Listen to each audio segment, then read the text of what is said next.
Are you there?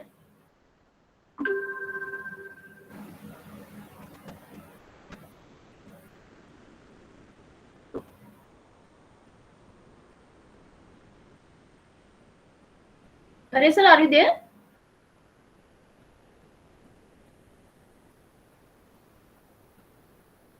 I think you are on mute. Yeah. Yes. Okay, Yeah. now You are everything is audible. visible right now. Okay. Welcome again. Yeah. Now you are audible. So our next session is on hydroponics and aquaponics, and the expert speaker is Mr. Vinay Khare. I welcome you, sir, again. Khare sir is director. We are international. Uh, he is MSc in microbiology from Barkatullah University, Bhopal, and have professional MBA from NMIMS Chandigarh. He is also a certified lead auditor for ISO 22000 and FSMS 6 Sigma Green Belt Organic Farming and EXIM and MSME. He had been engaged in research and development in cultivation of various mushroom, handling, isolation, and estimation of extracellular fungal enzymes during senior research fellowship at National Research Center for Mushroom, Solan. Worked on microbiochemical analysis of raw and finished goods, adaptation of important certifications like ISO 22000, HACCP, and food safety system in soya industry as a senior executive at Sonic Biochemicals Extraction Limited, Bhopal and Indore. He held the post of manager R&D and QC at the Catalysis Biotechnologies Private Limited, Delhi, where he gained experience on formulation and development of industrial enzymes, food grade enzymes, QC and QA implementation on bioactive compounds for industries, food agriculture applications. His skills are hydroponics and aquaponics, integrated farming, farm nutrient management, IPM, mushroom cultivation, food safety audits, organic certification, and consultation.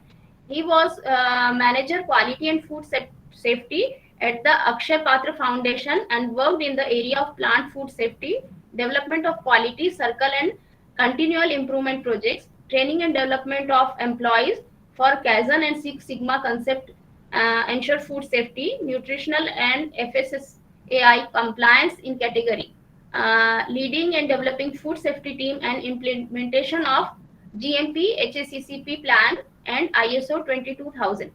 Uh, Again, I welcome you, sir. Uh, Please take charge of the session.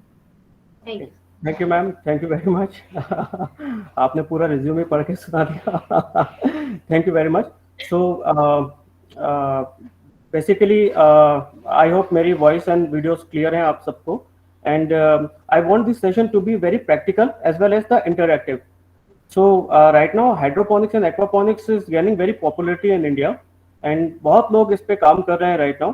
So let's start with our presentation.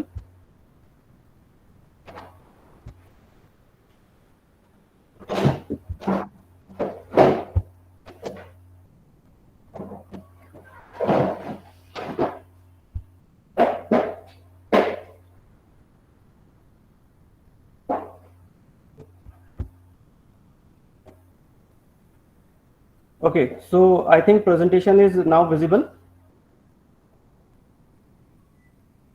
Yes, sir. Okay, right. So everyone know right now what is hydroponics and aquaponics. Now हम इस presentation के अंदर we want to आपको एक practical session हम देना चाहेंगे यहाँ पर, and practical problems के साथ में उसका solutions भी, even how commercially as well as domestic हम इन hydroponics and aquaponics का utilization कर सकेंगे.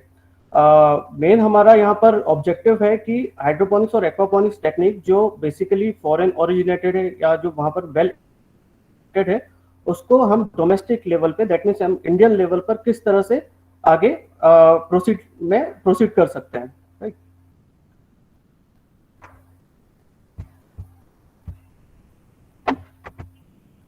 ठीक है, सो सबसे पहले आपको पता होना चाहिए कि हम कौन हैं। सो एज जैसा मैम ने बताया था, so we have started our this as an startup in 2016, and because we have our prior experience in plant nutrient manufacturing in Catalyst Biotechnology, so we have started is this firm as an farm consultancy and nutrient management in hydroponics. So at that time, we have taken a consultancy of very big firms. they actually उन्होंने 2016 के अंदर कुछ hydroponics start ही हुआ था India के अंदर. तो हमने काफ़ी न्यूट्रिएंट मैनेजमेंट कंसल्टेंसीज वगैरह लेना शुरू हुआ. कुछ एवाकाडो का फॉर्मेशन उस समय चल रहा था. एवाकाडो के अलावा आपका जो ड्रैगन फ्रूट्स हैं, इन सब में, तो इनमें क्या है ना, न्यूट्रिएंट मैनेजमेंट का एक पूरा एक नया सिस्टम इम्प्लीमेंट शुरू हुआ था इंडिया के अंदर. हमने वहाँ पर उस टाइट के ऊपर राइड किया and then we started our journey. Now आज की डेट में अगर हम बात करें, so we are India's leading source for turnkey projects and end to end solution for hydroponics and aquaponics.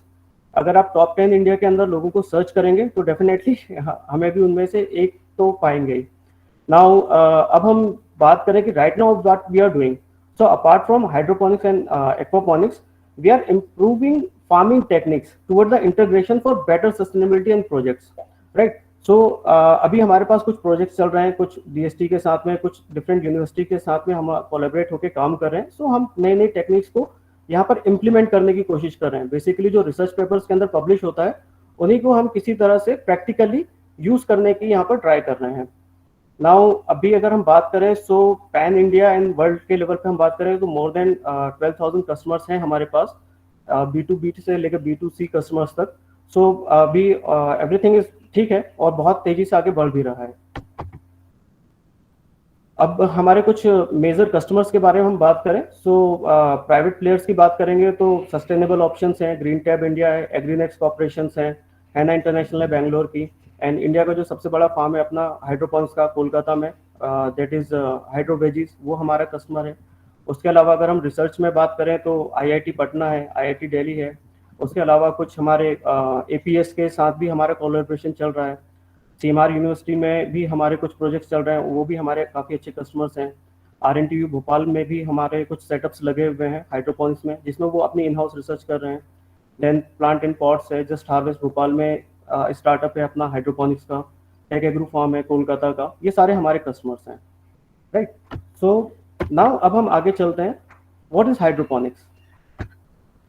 Hydroponics के लिए जब आप गूगल पे सर्च करोगे तो आपको पता चल जाएगा, ये ग्रीक वर्ड है. हाइड्रो मतलब पानी होता है, पोनिक्स मतलब प्लांट्स होता है. तो उसमें ना जा करके हम अगर मॉडर्न डेफिनेशन की बात करें, what is currently modern definition and ये इंडिया के अंदर किस तरह से इम्प्लीमेंट हो रहा है.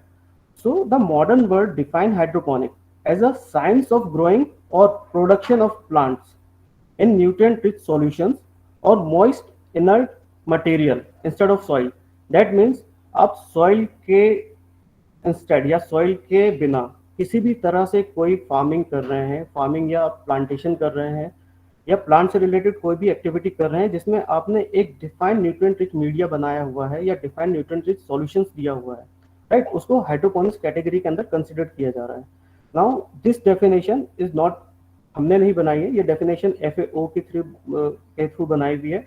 और जब भी आप बैंकिंग के लिए या किसी और प्रोजेक्ट के अंदर जाते हैं तो हाइड्रोपोनिक्स को वो इसी तरह से डिफाइन करते हैं, राइट. अब इसमें इस डेफिनेशन के अंदर दो चीज़ें बहुत इंपॉर्टेंट हैं. पहले चीज़ है moist inert material. So India के अंदर अभी कौन कौन से मटेरियल से जो यूज़ हो रहे हैं वो हम प्रैक्टिकली में आपको बताएंगे कि क्या क्या इसके अंदर सॉइल लेस यूज़ कर रहे हैं लोग यहाँ पर. और प्लांट न्यूट्रिएंट रिच सॉल्यूशन, वो सॉल्यूशन क्या होता है या फिर वो प्लांट का न्यूट्रिएंट आखिर वो कौन सी चीज़ें हैं जिनसे एक प्लांट ग्रो करता है. नाउ इसके अंदर आपको एक चीज़ और समझने की ज़रूरत है. जब आप किसी बड़े प्रोजेक्ट्स के अंदर जाएंगे या आप प्लांट्स को हाइड्रोपोनिक्स के अंदर जब लेके जाएंगे, हो सकता है आप अपना स्टार्टअप करें या आप किसी फार्म कंसल्टेंसी पे जाएं या आप अपने करियर को लेकर के इसमें आगे बढ़ेंगे, तो प्लांट्स का मतलब सिर्फ फार्मिंग नहीं होता है, राइट. आजकल प्लांट्स का मतलब और भी बहुत सारी चीज़ें हो गई हैं, जैसे कि फार्मास्यूटिकल एक्टिव प्लांट्स भी होते हैं. कुछ ऐसे प्लांट्स होते हैं जिनका एक्सट्रैक्ट का यूज़ हो रहा है फार्मास्यूटिकल्स के लिए, आपके कॉस्मेटिक्स के लिए. अभी हमने यहाँ पर ही आपको हम प्रैक्टिकल भी दिखाएंगे कि हम प्लांट से सीड्स जनरेट कर रहे हैं. अभी जो प्लांट सीड्स का बिजनेस है वो भी बहुत बूम कर रहा है. सो हाई क्वालिटी सीड्स की अवेलेबिलिटी मार्केट में नहीं होती है. So we are using hydroponics technology for seeds production also, है ना. इसमें हमारा जो एंड प्रोडक्ट है वो प्लांट का फ्रूट, वेजिटेबल या लीफ नहीं होते हैं, यहाँ पर सीड्स होता है. इसी तरह और भी कई सारी चीज़ों में हाइड्रोपोनिक्स का यूज़ हो रहा है और वो इसी डेफिनेशन को लेकर के इंडियन गवर्नमेंट भी और बाकी लोग भी इसको आगे चल रहे हैं।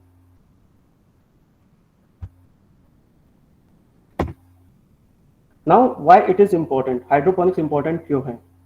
सबसे पहला, अगर हम सस्टेनेबिलिटी की बात करें तो ये अर्थ फ्रेंडली फार्मिंग है। Why it is earth friendly farming? क्योंकि ये इसमें फर्टिलाइजर्स का या आपके न्यूट्रिएंट्स का बहुत लिमिटेड यूजेस है। अभी जब आप में से कई लोग शायद एग्रीकल्चर बैकग्राउंड के होंगे, आपके फैमिली में कई लोग एग्रीकल्चर बैकग्राउंड के होंगे, उनको पता होगा कि हम 25 किलो 30 किलो यूरिया जब एक खेत में डालते हैं तो उसको प्लांट पर जो आता है वो हार्डली उसमें से 1 to 5% ही प्लांट एब्जॉर्ब करता है। बाकी सारा या तो वो बारिश के पानी में बह के निकल जाएगा या वो सॉइल अपने पास बाइंड करके रख लेती है, प्लांट को उतना अवेलेबल नहीं हो पाता है, राइट। सो ये वो टेक्निक है। इस टेक्निक के कारण आपका लिमिटेड यूज ऑफ फर्टिलाइजर, मतलब सिर्फ उतना ही फर्टिलाइजर आप यूज करें जितना आपके प्लांट को जरूरत है, उसी रेशियो में यूज करें जिस रेशियो में प्लांट को आपको जरूरत है। तो इससे आपका अल्टीमेटली जो फार्मिंग की कॉस्ट है वो कट डाउन हो जाती है ना। आपको जहां पर आप पहले 1 एकड़ के अंदर आप 200-250 किलो यूरिया या बाकी डीएपी यूज करते थे, जब आप इस हाइड्रोपोनिक्स करेंगे तो आपको वो हार्डली 15 से 20 किलो 25 किलो तक में आपका लिमिटेड हो जाएगा। सेकंड, इसमें जो रन ऑफ वाटर है वो आपका नहीं निकलता है, आपका जो वाटर है वो रिसर्कुलेशन होता है। नाउ इन इंडिया, और if we talk about us only, है ना, वी आर इंटरनेशनल, अगर हम बात करें तो we are actually masters of close loop system. Hydroponics के 2 सिस्टम चलते हैं, एक आता है ओपन लूप, एक क्लोज लूप। तो क्लोज लूप सिस्टम के अंदर आपका वाटर रिसर्कुलेट होता रहता है, आप वाटर को रन ऑफ नहीं करते हो एट एनी टाइम ऑफ आपका क्रॉपिंग में। सी सो हम और इंडिया के अंदर 99% जो अभी हाइड्रोपोनिक फार्मिंग चल रही है वो क्लोज लूप के अंदर ही करना पसंद करते हैं, क्योंकि इसमें पानी का आपका वेस्टेज कम होता है। नाउ नासा ने हाइड्रोपोनिक्स को बहुत सस्टेनेबल अपना लेके आगे बढ़ा रहे हैं, और स्पेस में अगर कभी भी फार्मिंग हुई है ना, आई होप वो होगी, आज नहीं तो कल, कल नहीं तो परसों डेफिनेटली स्पेस के अंदर फार्मिंग आएगी। सो वो हाइड्रोपोनिक्स के थ्रू ही आएगी। सो राइट नाउ हाइड्रोपोनिक्स की जो टेक्नोलॉजी अवेलेबल है वर्ल्ड लेवल पर, वो शायद स्पेस के लिए अभी ठीक नहीं है, बट आज नहीं तो कल वो आएगी, है ना। एंड देन उसके बाद हम यील्ड की बात करते हैं, तो आपका यहाँ पर बहुत हाई यील्ड प्लांट आप ले सकते हो, आपका हाई डेंसिटी प्लांट्स आप ले सकते हो। हाई डेंसिटी का मतलब यहाँ पर ये आता है कि आप जब खेत के अंदर या सॉइल के अंदर जब आप प्लांट लगाते हो, Excuse me, sir. आपके जी Excuse me, sir. Ji Abha Gupta ma'am, do you want to raise any question?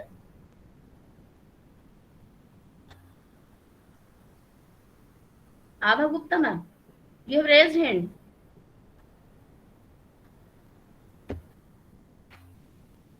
Okay, sir, please continue. Okay. So हाँ, यहाँ मैं आपको और बताना चाह रहा हूँ कि ड्यूरिंग सेशन आपको जब भी कोई क्वेश्चन हो, है ना, प्लीज फील फ्री, आपको जिस भी लैंग्वेज में जैसा भी आपको आंसर या क्वेश्चन पुट अप करना है, आप प्लीज फॉरवर्ड कीजिए। यहाँ पर एक बहुत ही रिलेटिवली न्यू टेक्नोलॉजी है, और यहाँ पर मैं आपको जो हम लोग आपको जो नॉलेज या आपका प्रेजेंटेशन शेयर कर रहे हैं, that is on current data, है ना, जो अभी मार्केट के अंदर चल रहा है या जो लोग इंप्लीमेंट कर रहे हैं उसके बेसिस पे चल रहा है ये, राइट। सो आप please put forward your questions, जो भी आपके आइडियाज हैं या जो भी आपके अंदर कंफ्यूजन है, बिकॉज हाइड्रोपोनिक्स को लेकर के अभी बहुत सारे लोग ट्रेनिंग्स कर रहे हैं, बहुत सारे लोग अपनी नई नई चीजों को लेके आ रहे हैं। सो माइट भी कुछ कंफ्लिक्शन हो, या अगर आपको कोई कंफ्यूजन हो प्लीज पूछिए, आगे आइए ना। नाउ हम तीसरे पॉइंट पे थे जो था मैक्सिमम यील्ड या प्लांट डेंसिटी। तो हम हाइड्रोपोनिक्स फार्मिंग को एज एन हायर डेंसिटी ले सकते हैं। इसका मतलब ये हुआ कि कम से कम स्पेस में maximum production, plant to plant distance यहाँ पर कम होता है। अभी हमने एज एन BR इंटरनेशनल अगर हम अपनी बात करें तो हम 3rd या 4th नंबर पे हैं इंडिया के अंदर जो highest density of plant recommend करते हैं। इसका मतलब ये हुआ कि हमारा प्लांट टू प्लांट डिस्टेंस, मतलब एक पौधे से दूसरे पौधे के अंदर का जो डिस्टेंस होता है लगाने का, वो 163 mm का है। इसका मतलब अगर आप 2 टमाटर के पौधे लगा रहे हैं तो आपका 6 इंच से ज्यादा दूरी पे नहीं लगा, मतलब 6 इंच की दूरी पर आप उन प्लांट्स को कल्टीवेट कर सकते हैं और प्रॉपर यील्ड आप ले सकते हैं। अगर हम नॉर्मल या कन्वेंशनल फार्मिंग की बात करें तो 1 फीट 2 फीट या 3 फीट तक भी जाते हैं, राइट। तो हम प्लांट की डेंसिटी भी हाई कर रहे हैं, जिससे आपका लेस यूज ऑफ वाटर हो और लेस यूज ऑफ पेस्टिसाइड, ये सारी चीजें इसमें हो। ठीक है, किसी को कोई क्वेश्चन था यहाँ पर? ओके। सो अब इसके बाद हम बात करें कि हाइड्रोपोनिक्स और एक्वापोनिक्स को इतना सीरियसली क्यों लेना चाहिए, इसमें ग्रोथ कहाँ पर है। तो आप अगर इस प्रेजेंटेशन का डेटा को प्रॉपरली चेक करेंगे तो आपको ये पता चलेगा कि सिंस 2001 और अभी हम 2020 की बात कर रहे हैं, तो 20 साल के अंदर इसमें ऑलमोस्ट 50% तक का आपका इंक्रीमेंट आया है। आपका जो हाइक है वो बहुत ज़्यादा हुआ है। और अगर जो मेरे पास डेटा अवेलेबल है 2020 का, उस डेटा के अकॉर्डिंगली अभी पूरे ऑल ओवर वर्ल्ड के अंदर करीब 3 लाख से लेकर के 4 लाख, सॉरी 30 लाख से लेकर के 40 लाख एकड़ के अंदर अभी आपका हाइड्रोपोनिक्स फार्मिंग चल रहा है। और मैं आपको बताना चाहूँगा कि इंडिया के अंदर भी काफ़ी अच्छा शेयर है इसका। हमारे कुछ कस्टमर हिमाचल में हैं और जम्मू में भी कुछ कस्टमर्स हैं। इसके अलावा साउथ इंडिया के अंदर भी और पुणे और महाराष्ट्र के अंदर भी काफ़ी लोग हैं जो बहुत बड़े स्केल पे हाइड्रोपोनिक्स कर रहे हैं और एकर्स के फार्म्स हैं। अभी करंट डेटा शायद आया नहीं है, बट इस ईयर 2022 के अंदर तक हमारे पास जो करंट डेटा आएगा उसके अकॉर्डिंगली आप ये मान के चलिए कि कम से कम 60 से 70 लाख एकड़ वर्ल्ड वाइड हाइड्रोपोनिक्स की फार्मिंग हो जाएगी। इसमें इंडिया का शेयर भी ऑलमोस्ट करीब 1000 से 2000 एकड़ के आसपास आएगा। इंडियन गवर्नमेंट ने अभी नॉर्थ ईस्ट के अंदर हाइड्रोपोनिक्स को बहुत प्रमोट किया हुआ है और करीब 500-600 एकड़ का हाइड्रोपोनिक्स फार्मिंग के लिए शायद वो वहाँ पर लैंड अलॉट करेंगे। सो ये बहुत तेजी से ग्रो कर रहा है। आने वाला फ्यूचर शायद फार्मिंग का यही है। ठीक, किसी को कोई क्वेश्चन है इस पर? ठीक, अब हम बात करते हैं कि हाइड्रोपोनिक्स के अंदर क्या क्रॉप आप लगा सकते हो। सो हाइड्रोपोनिक्स के अंदर आप किसी भी तरह की कोई भी क्रॉप लगा सकते हो, है ना। रिसर्च पर्पस के लिए अभी भी लोग जो प्लांट न्यूट्रिएंट या प्लांट का फर्टिलाइजर की पर रिसर्च कर रहे हैं वो हाइड्रोपोनिक्स टेक्निक का ही यूज कर रहे हैं। बट यहाँ पर हम बात कर रहे हैं कमर्शियल क्रॉप्स की। आप क्या क्या कमर्शियल क्रॉप यहाँ पर ले सकते हैं। तो लेट्यूस आपने देखा होगा, सैलेड जो होता है, ऑलमोस्ट इसकी 50 से ज़्यादा डिफरेंट वेराइटीज़ हैं जो हाइड्रोपोनिक्स के अंदर कल्टीवेट हो रही है। और अगर हम इंडिया की छोड़ के बाहर की बात करें तो मतलब विदेशों के अंदर तो ऑलमोस्ट 100% जो लेट्यूस आ रही है वो हाइड्रोपोनिक कल्टीवेटेड लेट्यूस ही है ना। फार्म की कोई लेट्यूस या लैंड ओरिजिनेटेड कोई लेट्यूस नहीं है। फ्रूटिंग्स की बात करेंगे तो स्ट्रॉबेरी का कमर्शलाइजेशन हो चुका है। इंडिया के अंदर भी लोग स्ट्रॉबेरी कमर्शियली कल्टीवेट कर रहे हैं। आप में से कुछ लोग अगर देखना चाहेंगे तो हम आपको किस तरह से स्ट्रॉबेरी कल्टीवेट होती है वो हम आपको अभी दिखा देंगे इस सेशन के बाद practically, how strawberry is being growing. Then अगर हम वाइन क्रॉप की बात करेंगे तो टमाटो, कुकुम्बर, जुकनी और कैप्सिकम, ये 4 ऐसी क्रॉप हैं जिनको कमर्शलाइज कर किया जा चुका है भारत के अंदर। टमाटो और कुकुम्बर, जुकनी और कैप्सिकम, ये चारों की चारों अभी कल्टीवेट हो रही हैं कमर्शियली। जयपुर के अंदर हमारे कुछ कस्टमर्स हैं जिन्होंने कुकुम्बर का बहुत अच्छा ऑप्टिमाइजेशन कर चुके हैं और काफ़ी अच्छी यील्ड ले रहे हैं। वो सॉइल के कंपैरिजन में उनका काम भी काफ़ी सस्ता आया हुआ है और कुकुम्बर की प्रोडक्शन उनका काफ़ी अच्छा आया है यहाँ पर। कोई क्वेश्चन है यहाँ पर किसी को? ठीक है, अब एक क्वेश्चन हमेशा उठता है यहाँ पर कि हाइड्रोपोनिक्स और सॉइल का कंपैरिजन आपके पास होना चाहिए कि सॉइल और हाइड्रोपोनिक्स के अंदर क्या आपका बेनिफिट्स हैं या क्या आपके इसमें प्रोस कॉन्स हैं।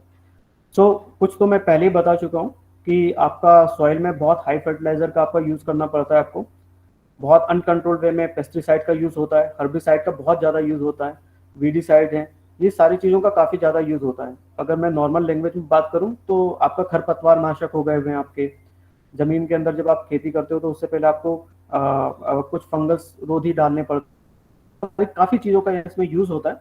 बट हाइड्रोपोनिक्स के अंदर प्रैक्टिकली सॉइल का कोई इन्वॉल्वमेंट नहीं है, तो आपको किसी भी तरह का हर्बिसाइड, वीडीसाइड ये सब का यूज करना नहीं पड़ता। हाँ, कुछ केसेस में आपको पेस्टिसाइड्स का यूज करना पड़ता है, बट उसमें भी अगर आप ऑर्गेनिक पेस्टिसाइड या अगर प्रॉपरली आईपीएम मैनेज करेंगे, that is integrated pest management, तो आपका इसमें पेस्टिसाइड का भी यूज बिल्कुल लेस हो जाएगा। सेकेंड थिंग, वाटर आपका एमिशन इसमें बहुत कम है, किसी तरह का आपका कोई एग्री रन ऑफ नहीं होता है इसमें। क्या होता है कि हाइड्रोपोनिक्स की जो क्रॉप है इसका एक्सपोर्ट पोटेंशियल बहुत हाई है।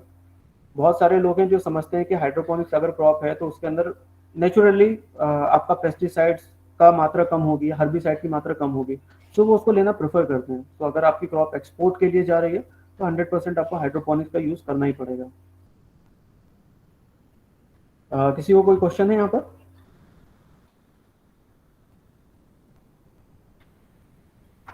ठीक है, नेक्स्ट स्लाइड के अंदर हम जाते हैं। सो हाइड्रोपोनिक्स के कोर एलिमेंट्स क्या हैं।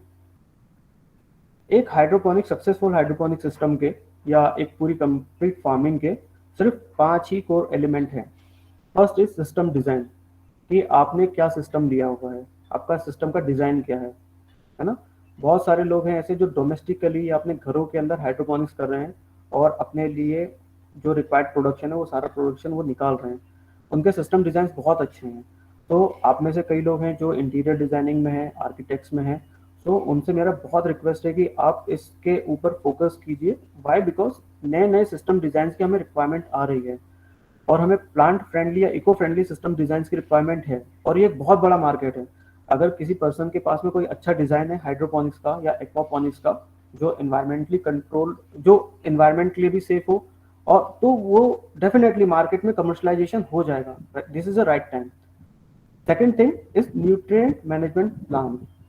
आपका crop specific nutrient management plan होता है या फिर आप एक जनरल न्यूट्रिएंट मैनेजमेंट प्लान करते हो। तो आपका क्रॉप की डिफरेंट स्टेजेस पे, from seedling to fruiting to harvesting, एक प्लान आपको बना के रखना पड़ता है कि आपको किस तरह से न्यूट्रिएंट उसमें डोज करना है। Third thing very important, that is water quality.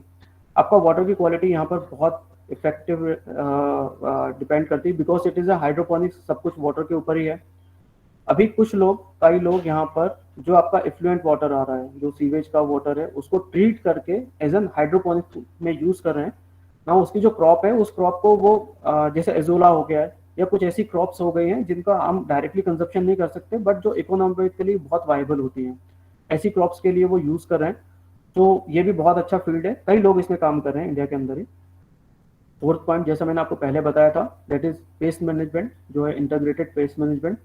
आपकी क्रॉप में कब किस तरह का पेस्ट आ रहा है, उसको कैसे मैनेज करना है, that is most important point.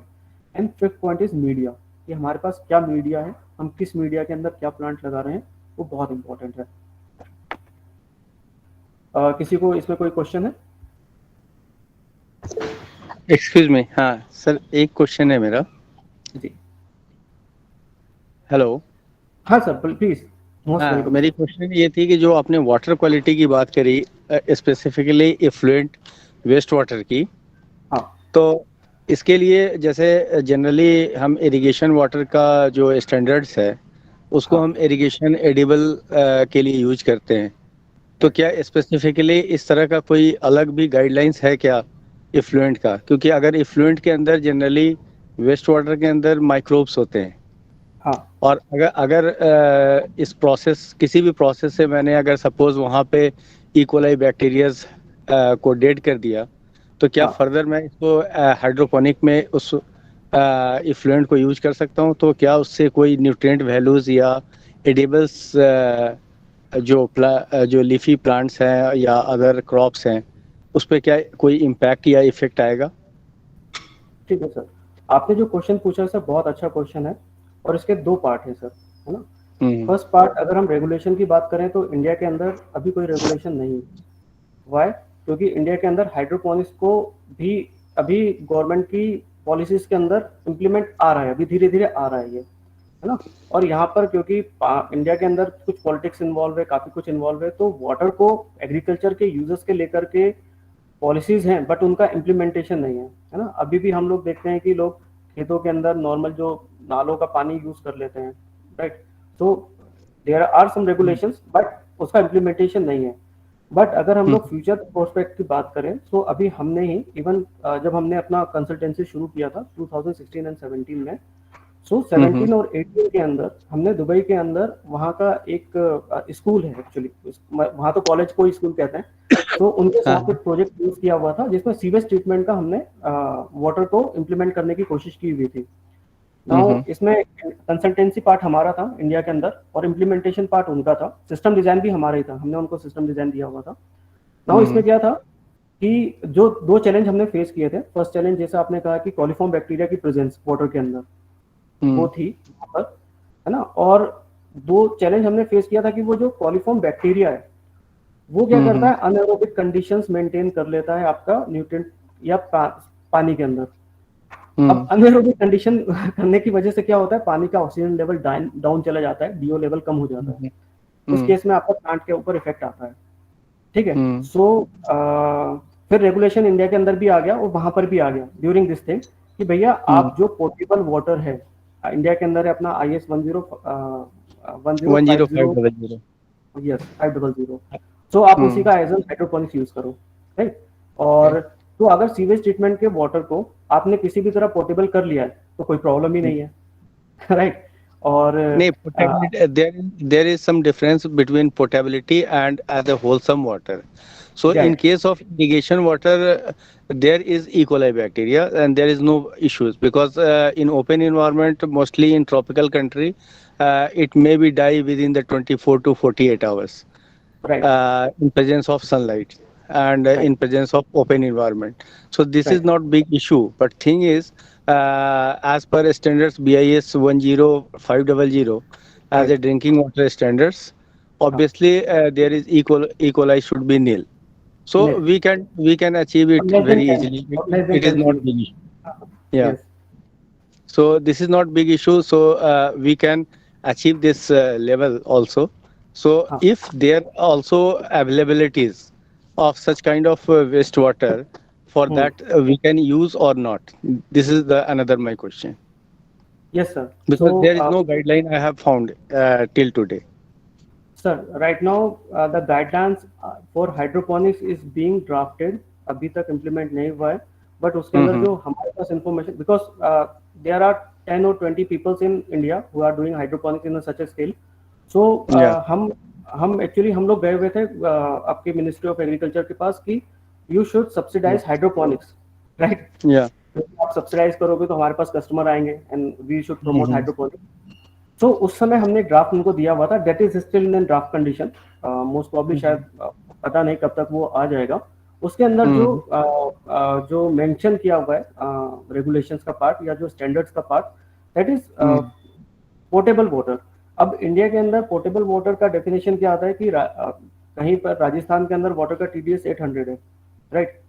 So IS 10500 के अंदर मेंशन है कि आपकी लोकल कंडीशंस को मैच होना चाहिए वो, राइट। हमारे यहाँ का अपने MP का TDS कम है, नॉर्थ ईस्ट का TDS और भी कम है, बहुत कम सो है, हाँ। हाँ ये थोड़ा सा ग्रे एरिया है। बट अगर हम लोग टेक्नोलॉजी की बात करें, रेगुलेशन के पार्ट टेक्नोलॉजी की हम बात करें, तो हाइड्रोपोनिक्स के अंदर आपका जो बैक्टीरियल पॉपुलेशन है वो कम होना चाहिए, स्पेशली अनएरोबिक बैक्टीरिया का population. Why? Because it consume आपका जो DO लेवल है उस DO लेवल को अफेक्ट करता है। Now, नहीं, जैसे second thing, पुराना हमारा गाइडलाइन था इरिगेशन वाटर का, उसके अंदर ये था कि पहले 100 MPN जो अलाउड था, हाँ, ठीक है ना। हाँ, तो 100 MPN अगर अलाउड है, इवन दो जो हम इरिगेशन वाटर यूज करते हैं डायरेक्टली फ्रॉम हाँ, सरफेस वाटर, जो भी डैम से हाँ, या रिवर से हमें सप्लाई होती है, उसके हाँ, अंदर 1000 मैंने कई एनालिसिस करी है, तो already there is 1000 to lakh MPN is there, and there is no such issue because if you will see along the river Ganga and Yamuna, lot of bed farming is there, and they are using same water. So there is even I found that 1 lakh MPN is there. So then when I try to identify whether this fruit like zucchini and pumpkins and other things is really any health impact or effect.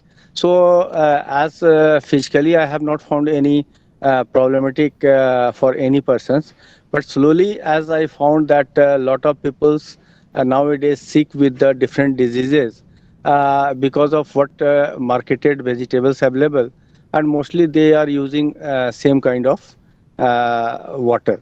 So that's why I'm asking, because already you have worked with the FSSI.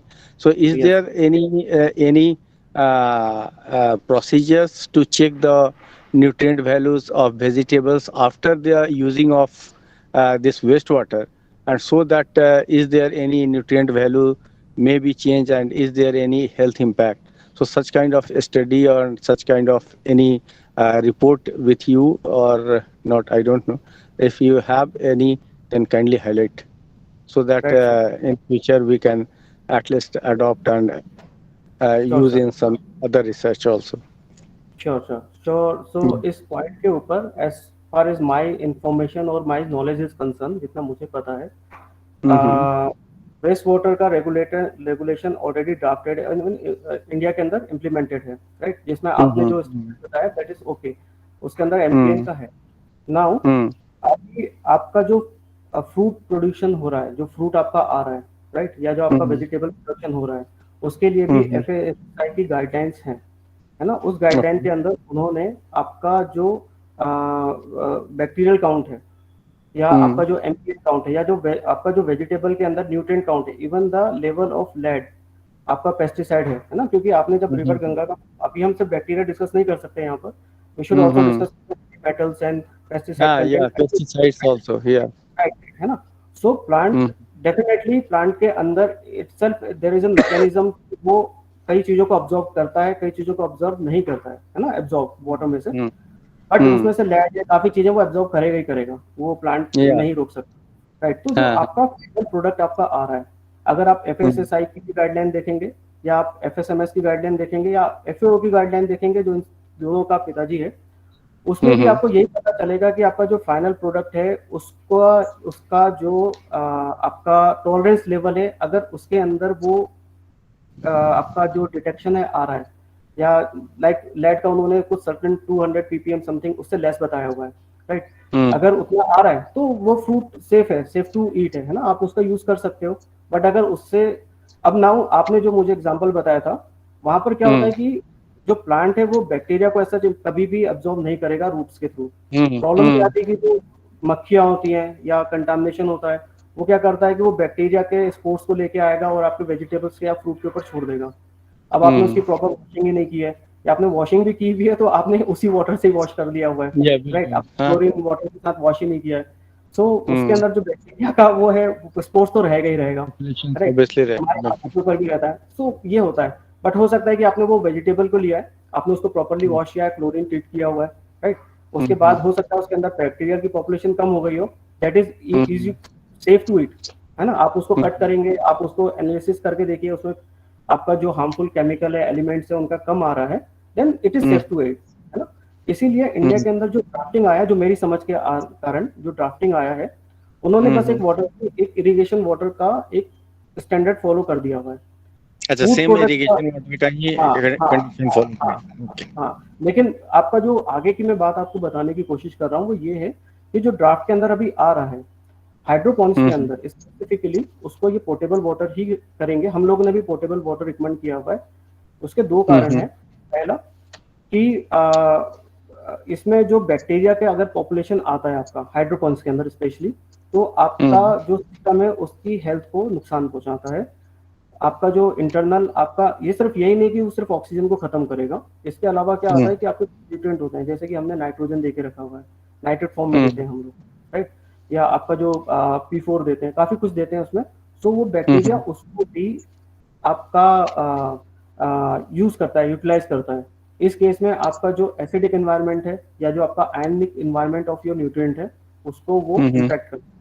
तो ultimately आपकी crop के ऊपर आपका इसका impact आता है, right. Now इसके आने वाले कुछ प्रेजेंटेशंस हैं या कुछ स्लाइड्स के अंदर मैं आपको बैक्टीरियल का यूजेस भी बताऊंगा। यहाँ पर जब हम एक्वापॉनिक्स करते हैं तब हम बैक्टीरियल पॉपुलेशन को इंड्यूस करते हैं to convert nitrate to nitrite, right, NO2 को NO3 में कन्वर्ट करते हैं। वो आगे प्रेजेंटेशन में है, तो हो सकता है कि शायद आपको वहां पर और नए क्वेश्चंस आएंगे, राइट। अच्छा, एक और बेसिक मुझे डिफरेंसेस जानना था कि हाइड्रोपोनिक और एक्वापोनिक में क्या डिफरेंसेस है? हाँ सर, मैं आगे, हाँ बिल्कुल, नेक्स्ट प्रेजेंटेशन में आपको पता चल जाएगा। मैं अभी आ रहा हूँ इसको, राइट सर। सो अब अभी हम लोग नाउ इस प्रेजेंटेशन में हम लोग हाइड्रोपोनिक सिस्टम डिजाइन की बात करें अगर हम लोग, तो कमर्शलाइज अगर हो चुका है यहाँ पर रेकवे जो राफ्ट सिस्टम होता है, एक्चुअली फ्लोटिंग सिस्टम होता है। ये अभी हम आपको दिखा देंगे इसका डेमो। ये कमर्शलाइजेशन हो चुका है। देन न्यूट्रिएंट फिल्म टेक्निक है, ये ऑलमोस्ट 60-70% जितने भी कमर्शियल फार्मिंग चल रही है हाइड्रोपोनिक्स की, उसमें NFT सिस्टम का या न्यूट्रिएंट फिल्म टेक्निक का यूज करते हैं हम। आप इंडिया के अंदर भी कहीं भी पूछेंगे तो आपको हम लोगों के पास एक बार कोई ना कोई भेजेगा कि NFT के ये लोग मास्टर हैं। हम लोग NFT ही चलाते हैं और NFT को हमने बहुत ऑप्टिमाइज करके रखा है। इसके बाद एक थ्रो सिस्टम होता है, इंडिया के अंदर सबसे ज्यादा यही चलता है। इसके मैं कुछ आपको इमेजेस दिखाऊंगा तो आपको क्लियर हो जाएगा ये सिस्टम क्या होता है। देन डीप वाटर सिस्टम होता है, अभी इसका बेसिकली डोमेस्टिक ही यूज हो रहा है, कमर्शियली बहुत कम लोग हैं इसका यूज कर रहे हैं, जिसे DWC भी कहते हैं, deep water system. And fifth hydroponic fodder system, ये थोड़ा सा टॉपिक से अलग है बट फिर भी हमें क्योंकि हाइड्रोपोनिक है तो इसमें कुछ बात करनी ही पड़ेगी हमें, तो ये भी हम आगे इसको नेक्स्ट प्रेजेंटेशन आगे स्लाइड में डिस्कस करते हैं। ओके, सो ये आपका रेकवे या राफ्ट सिस्टम होता है। इसमें आपका क्या होता है कि एक वाटर कंटेनर होता है, वाटर कंटेनर के अंदर आपका पानी न्यूट्रिएंट वाटर भरा हुआ होता है और इसके अंदर प्लांट इस तरह से फ्लोट कर रहे होते हैं, राइट। अभी इंडिया के अंदर जो सबसे बड़ा रेकवे या राफ्टिंग सिस्टम है वो आपका हाइड्रोवेजी से कोलकाता में ऑलमोस्ट 5 एकड़ समथिंग का है वो, और उसके अंदर हमारी ही उसमें कंसल्टेंसी चल रही है।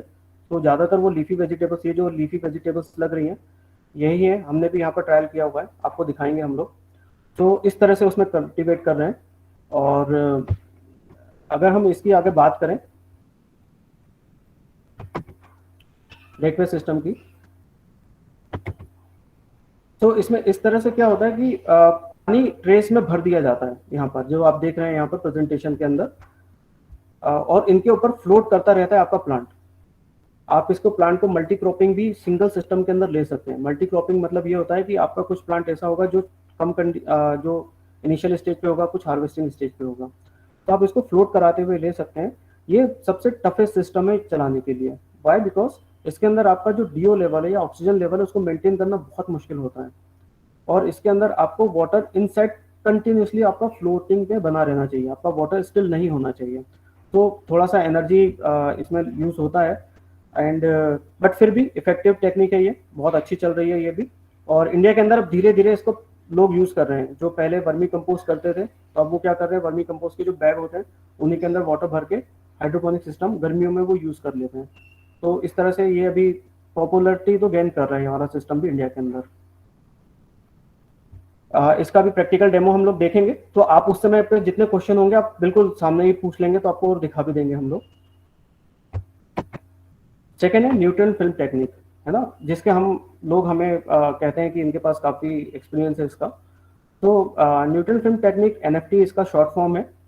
इसमें जो एक प्लास्टिक का चैनल बनाया जाता है, आपने हाइड्रोपोनिक्स चेक करेंगे तो आपने देखा होगा वो व्हाइट कलर के पाइप्स वगैरह रहते हैं, एक्चुअली ये वही सिस्टम है। इसके अंदर आपका पानी का बिल्कुल फिल्म के फॉर्म में, पतली फिल्म के फॉर्म में आपका पानी को हम लोग या न्यूट्रिएंट को इसमें फ्लो कराते हैं, और रूटों को उसी के रूट्स की ग्रोथ उसके अंदर लेके आते हैं हम लोग, और फिर हम लोग इसमें प्लांट को ग्रो कराते हैं। इसका मैं आपको डेमो दिखाऊंगा तो आपको बहुत अच्छे से समझ में आ जाएगा।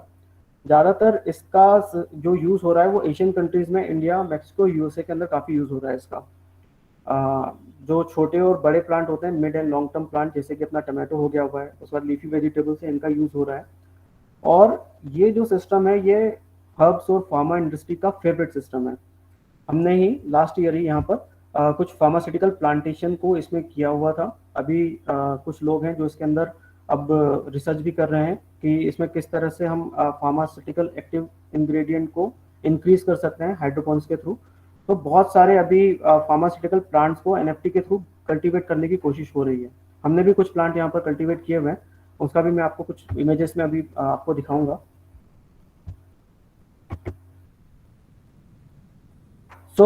जैसा अभी हमने डिस्कस किया हुआ था, ये दोनों ही जो पिक्स हैं ये हमारे इंस्टॉलेशन के हैं पिक्स हैं। ये हाइड्रोपोनिक सिस्टम है एनएफटी के। इंडिया के अंदर बहुत तेजी से ये अभी पॉपुलरिटी गेन कर रहा है, और अराउंड इंडिया के अंदर अराउंड 40% जितनी कमर्शियल फार्मिंग हो रही है वो इसी सिस्टम के थ्रू चल रही है। और ये सबसे मोस्ट कॉमनली सिस्टम है आपका डोमेस्टिक कल्टीवेशन के लिए भी। फार्मा सेक्टर के अंदर इसका भी काफ़ी यूज़ हो रहा है। इसका अगर आप देखेंगे तो ये सारे जो प्लांट्स आप देख रहे हो ये फार्मास्यूटिकल एक्टिव प्लांट्स हैं, इनका एक्सट्रैक्शन निकलता है, ऑयल वगैरह निकलता है इसका।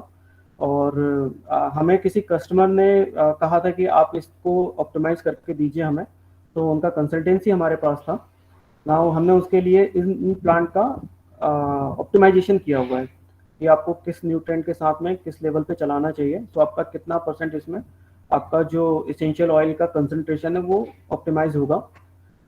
ये शायद अभी उस जिसके लिए हमने काम किया है उनके साथ एक अंडर पेटेंट जाने वाला है ये, तो इसलिए ज़्यादा इन्फॉर्मेशन शेयर नहीं कर पाऊंगा। बट ठीक है, ये सिस्टम बहुत अच्छा चला था, और नाउ अभी उस कस्टमर के साथ में मिलकर हम इस टेक्निक को पेटेंट लेने वाले हैं इसका। नेक्स्ट अगर हम लोग इसकी बात करेंगे सिस्टम की, ये भी NFT सिस्टम है, कुछ इमेजेस हैं, ये भी हमारे इंस्टॉलेशन है। ये इसमें आप देखोगे कि जो ये वाली इमेज है, इसके अंदर आप 5 लेयर तक इसमें हम लोगों ने ग्रोथ दी हुई है, बहुत अच्छी ग्रोथ आती है इसमें। तो इस सिस्टम को आप मल्टी लेयर कर सकते हैं। नाउ कई लोग कंफ्यूज होते हैं यार कि वर्टिकल फार्मिंग या मल्टी लेयर फार्मिंग एक ही चीज है, तो दोनों अलग अलग चीजें होती हैं। कई लोग Excuse me, sir, you are aeroponics, not audible. Hello hello, now my voice is clear? Hello, या आ रही है आवाज? आ रही है? ओके ओके, ठीक है। सो ये मल्टी लेयर आप NFT को इम्प्लीमेंट कर सकते हैं, बहुत सक्सेसफुली इम्प्लीमेंट कर सकते हैं, इसमें कोई प्रॉब्लम आपको नहीं आती है। ये थ्रो सिस्टम है। थ्रो सिस्टम में क्या होता है कि आपको प्लांट को सॉइललेस मीडिया के अंदर ग्रो करना पड़ता है। अभी आपने देखा होगा कि जितनी भी आपकी जो इंग्लिश कुकुम्बर मार्केट में आ रही है, या आपकी जो कलर कैप्सिकम मार्केट में आती है येलो और रेड कलर की, वो इसी सिस्टम के थ्रू आ रही है। इंडिया के अंदर भी सब यही सिस्टम चल रहा है। इसमें क्या होता है कि बैग्स के अंदर ग्रो मीडिया या फिर कोकोपीट या फिर आपका परलाइट, इस तरह का कुछ मीडिया इसके अंदर यूज कर लेते हैं, रॉक वूल, सैंड, सॉडस्ट, जो भी चीप पड़ता है, एंड देन उसके अंदर न्यूट्रिएंट का प्लांट के अकॉर्डिंगली उसमें ड्रिप के थ्रू सप्लाई दी जाती है। जो मीडिया बेस्ड जितना भी आपका इंडिया के अंदर प्रोडक्शन हो रहा है, 60% जी। सर थोड़ा सा आप इसके पहले से स्टार्ट करें, थोड़ा कुछ प्रॉब्लम हो गई थी, मुझे आ नहीं रहा था वॉइस। ओके ओके मैम,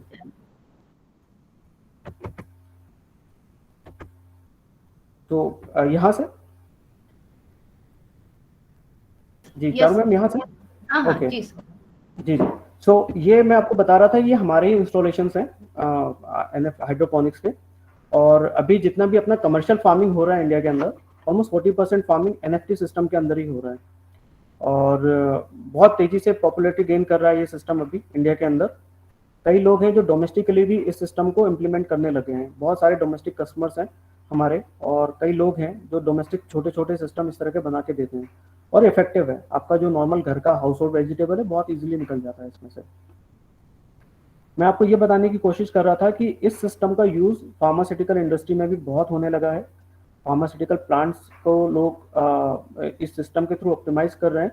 क्यों? क्योंकि उनका जो फार्मास्यूटिकल एक्टिव इंग्रेडिएंट होता है, या जो उनका एसेंशियल ऑयल्स होते हैं, टर्पेटाइंस होते हैं, उसका इंड्यूस हम लोग इसके थ्रू कर सकते हैं, सिस्टम के थ्रू, कि कोई स्पेसिफिक माइक्रो न्यूट्रिएंट या स्पेसिफिक मेटल्स का इसमें सप्लाई करके, या न्यूट्रिएंट में थोड़ा सा प्लान में चेंज करके सर्टेन ऑयल्स का परसेंटेज इसमें बढ़ाया जा सकता है। तो हमने भी ये एक हर्बल प्लांट है, इसका ऑप्टिमाइजेशन किया हुआ है फॉर एसेंशियल ऑयल, और हमने किसी कस्टमर के लिए एज एन कंसल्टेंसी के लिए किया हुआ था ये। नाउ ये टेक्निक अभी राइट नाउ हमारे कस्टमर के थ्रू पेटेंट के लिए अप्लाई किया हुआ है। जैसे पेटेंट हो जाएगा, डेफिनेटली हम लोग इसकी डिटेल भी आपको शेयर कर देंगे इसका। नाउ अब यही टेक्निक है, इस टेक्निक को आप NFTs को मल्टी लेयर पे भी लेके जा सकते हैं। जो आपकी लेफ्ट साइड में ये भी हमारा इंस्टॉलेशन है। आप यहाँ पर देखोगे कि हमने 5 लेयर तक इस हाइड्रोपोनिक सिस्टम को या इस NFT सिस्टम को लिया हुआ है। तो ऑलमोस्ट 5 to 10 फीट, 10-12 फीट तक भी हम इस सिस्टम का यूज कर सकते हैं। फिर सॉइललेस मीडिया वाले सिस्टम पर वापस आते हैं। तो ये अभी इंडिया के अंदर बहुत चल रहा है ये वाला, है ना। इसके अगर आप कुछ ये इमेजेस देखेंगे,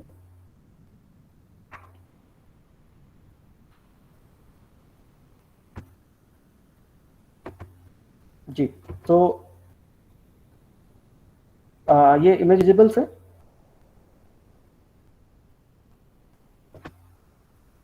क्या मेरी वॉइस क्लियर है? और यस सर।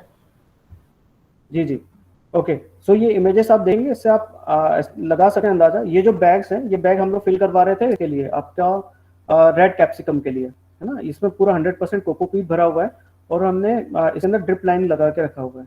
इसके अंदर आपका जो येलो कैप्सिकम है वो लगता है। लेफ्ट हैंड साइड में आप देखोगे जो दूसरा वाला जो इमेजेस है, इसमें आप एवोकाडो की फार्मिंग देख सकते हैं यहाँ पर, है ना। ये भी बैग है, ये भी अपना MP का ही प्रोजेक्ट है, भोपाल का ही प्रोजेक्ट है यहाँ पर, है ना। इसके अंदर एवोकाडो की फार्मिंग चल रही है। तो ये ऑलमोस्ट 5 to 7 ईयर्स तक हम लोग लेके जाने वाले हैं इस पर, इन्हीं बैग्स के अंदर, है ना। तो जब आप ईयर्स में या बहुत लंबी लेवल पे जब आप क्रॉप लेके चलते हो, जैसे आपका ये जो कलर कैप्सिकम है, ये भी 8 से 9 महीने तक चलती है क्रॉप। है ना। तो उस केस में आपको ये सिस्टम आपका काफी अच्छा चलता है और यही रिकमेंडेड भी है उस केस में। यहाँ पर आप डिफरेंट मीडिया का यूज देख सकते हैं। यहाँ पर ये भी आपका वही मीडिया, यहाँ एक इमेज के अंदर आप यहाँ पर आपका जो कुकुम्बर है उसका कल्टीवेशन देख रहे हैं, दूसरे में टमाटो का कल्टीवेशन देख रहे हैं। दोनों में अलग अलग मीडिया का यूज हुआ है। यहाँ पर क्ले बॉल्स जिसे कहते हैं, एक्सपांडेड क्ले, इंटीरियर में भी काफी लोग इसका यूज कर रहे हैं अभी। आई होप कई लोगों ने इसको देखा हुआ मटेरियल, उसका यूज हो रहा है यहाँ पर हाइड्रोपोनिक्स के लिए। और यहाँ पर कोकोपीट, जो क्वायर पीट होता है कोकोनट का, उसका यूज हुआ है। डीप वाटर कल्चर की बात करें, जिसे डच बकेट सिस्टम या कैंटिकी सिस्टम भी कहते हैं। कई लोग कंफ्यूज होते हैं, यार डच बकेट सिस्टम अलग होता है, DWC अलग होता है। वो एक्चुअली एक ही सिस्टम है ना। और सबसे मोस्ट कॉमन टाइप है डोमेस्टिक के लिए। जितने भी लोग हाइड्रोपोनिक्स को शुरुआत या एज एन बिगनर यूज करते हैं, वो एज एन डोमेस्टिक वाले जो DWC का ही यूज करते हैं सबसे पहले।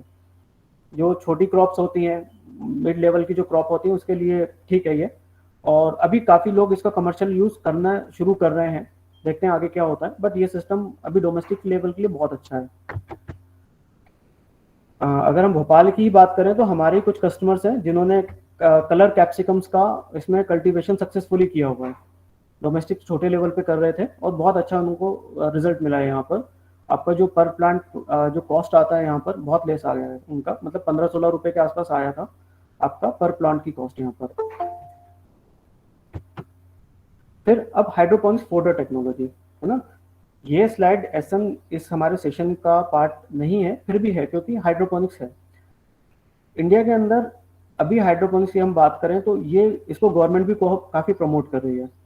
इसमें क्या होता है, आप मल्टी लेयर इस तरह से रैक सिस्टम करते हैं और इसके अंदर आपका जो एनिमल्स के लिए फोडर जो होता है, आपका जो चारा होता है, वो प्रोडक्शन किया जाता है। इसमें बहुत ज़्यादा प्रोटीन रिच इसमें आपका निकलता है और आपका कॉस्ट ऑफ प्रोडक्शन चारे के कंपैरिजन में बहुत कम आता है। इसके अंदर आप 8 दिन के अंदर ही, है ना, आप अपना प्रोडक्शन ले सकते हो चारे का। जबकि अगर वही चारा आप अगर नॉर्मल खेती में करोगे तो आपका ये 40 से 45 दिन के आसपास इसके अंदर आपका समय लगता है। इसमें पानी भी काफ़ी कम यूज होता है, ऑलमोस्ट 98% आपका वाटर है वो इसमें कंजर्व होता है।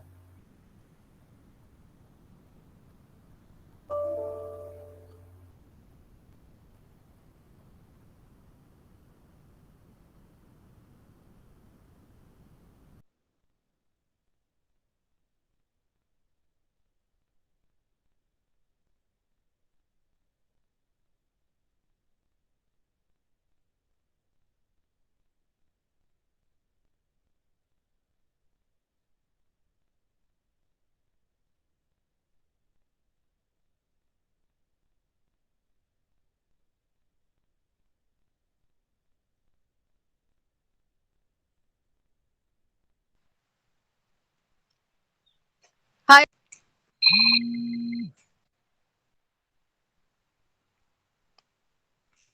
हेलो।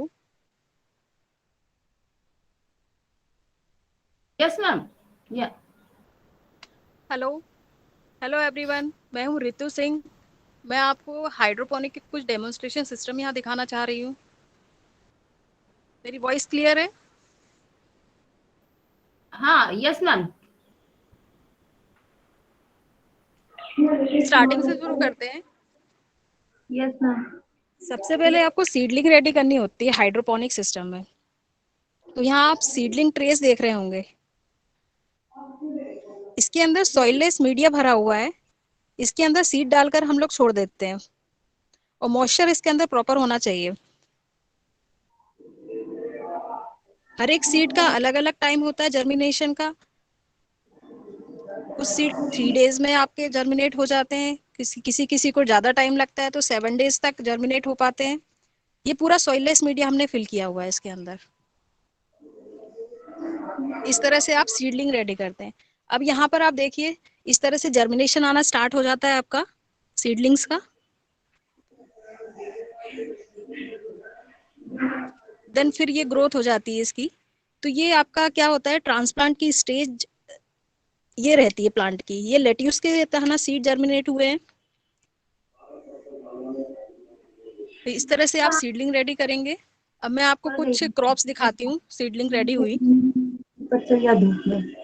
यहाँ पे आप देखिए कैप्सिकम के प्लांट्स हैं जो रेडी हुए हैं।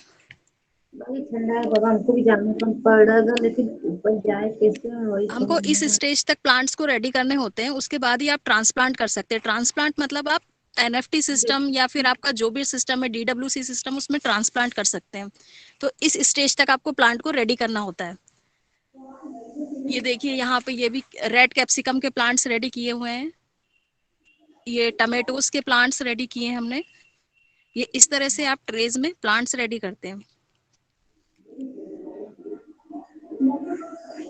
यहाँ पे डिफरेंट टाइप की क्रॉप्स ये आपकी रेडी हो रही हैं। ये आपका चाइनीज कैबेज वगैरह यहाँ पे रेडी हो रही हैं, ब्रोकली रेडी हो रही है। अभी तो जाके हाथ गर्म है। और देन इसको ट्रांसप्लांट करने के लिए आप इस तरह के नेट कप्स यूज करते हैं।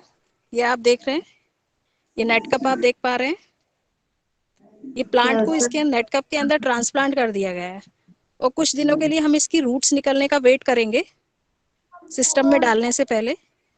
इसमें कुछ व्हाइट कलर की रूट्स नजर आ रही होंगी आपको। जब ये रूट्स आपको दिखने लग जाती है, इसके बाद आप इसको सिस्टम में ट्रांसप्लांट कर देते हैं। यहाँ पे आप एक लेट्यूस का प्लांट देख पा रहे होंगे। ये ऑलमोस्ट मैच्योर हो चुका है। अब हम लोग इसके सीडलिंग्स रेडी कर रहे हैं। एक्चुअली लेट्यूस के सीड्स बहुत कॉस्टली पड़ते हैं और अच्छे सीड्स मिल भी नहीं पाते मार्केट में, इसलिए हम लोग इसको सीड्स को रेडी कर रहे हैं। ये हार्डली 3 इंचेस की हमने ट्रे यूज की हुई है। इस ट्रे में हम सीड रेडी कर रहे हैं इसके। इसके लिए हमने अलग टाइप का न्यूट्रिएंट यूज किया है ताकि सीडलिंग्स इसकी रेडी हो जाए। अब मैं आपको कुछ सिस्टम्स दिखाती हूँ हाइड्रोपोनिक के। देन इससे पहले मैं आपको एक चीज और दिखाना चाहूंगी। ये आप देखिए सैफरोन हम लोगों ने इसमें रेडी किया हुआ है नेट कप में। Excuse me, ma'am. I think your camera is stuck.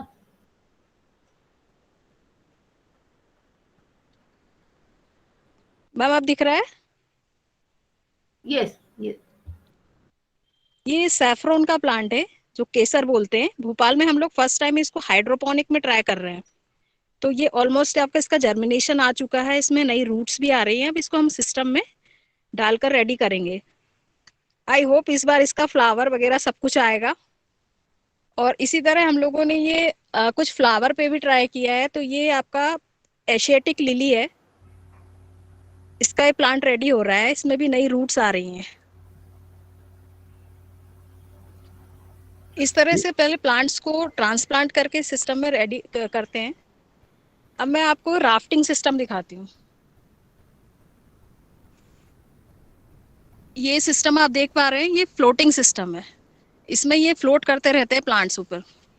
ये आपको दिख रहे होंगे। This is rafting system.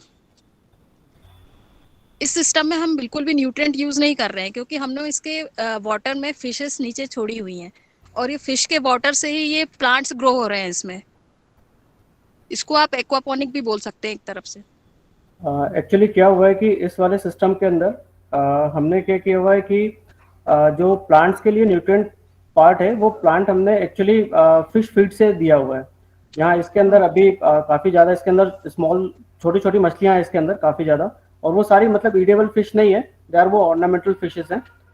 हम क्या करते हैं कि सिर्फ उन फिश को फीड देते हैं, और उस फिश का जो आपका वेस्ट मटेरियल होता है उसके थ्रू ये प्लांट कल्टीवेट हो रहे हैं। और ये जो प्लांट्स आप देख रहे हैं ये सारे लेट्यूस की एक वैरायटी है। ये सारी जो है प्लांट, और बहुत सोफिस्टिकेटेड वे में ग्रो होती है। ये इतना इजी ग्रो नहीं होती है, पाक जो इसे कहते हैं। सो अभी ठीक है, बहुत अच्छे तरीके से इसका ग्रोथ चल रही है। और अगर ये सिस्टम भी अभी ऑप्टिमाइजेशन लेवल पर ही है, इसका ऑप्टिमाइजेशन हो गया तो बहुत जल्दी हम अपने कस्टमर्स को इसको पिच करेंगे, क्योंकि इसका कॉस्ट है, इंस्टॉलेशन कॉस्ट बहुत कम है, इसका ऑपरेशन कॉस्ट भी बहुत ज़्यादा कम है, एनर्जी में इसमें यूटिलाइजेशन भी बहुत कम हो रहा है। सो बहुत अच्छा सिस्टम है ये वाला राफ्टिंग सिस्टम। आपको अगर प्रैक्टिकली देखना होगा तो आप प्लीज़ कभी भी यहाँ पर हमारा यहाँ पर आके आप विजिट कर सकते हैं इनको देखने के लिए, इस तरह के सिस्टम्स को। मैं आपको एनएफटी सिस्टम सिखाती हूँ। मैम एक मिनट, किसी का क्वेश्चन आया था यहाँ पर।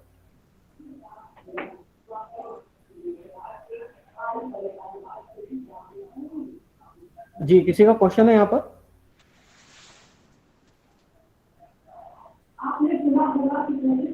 सर इस टेक्निक को क्या कहते हैं?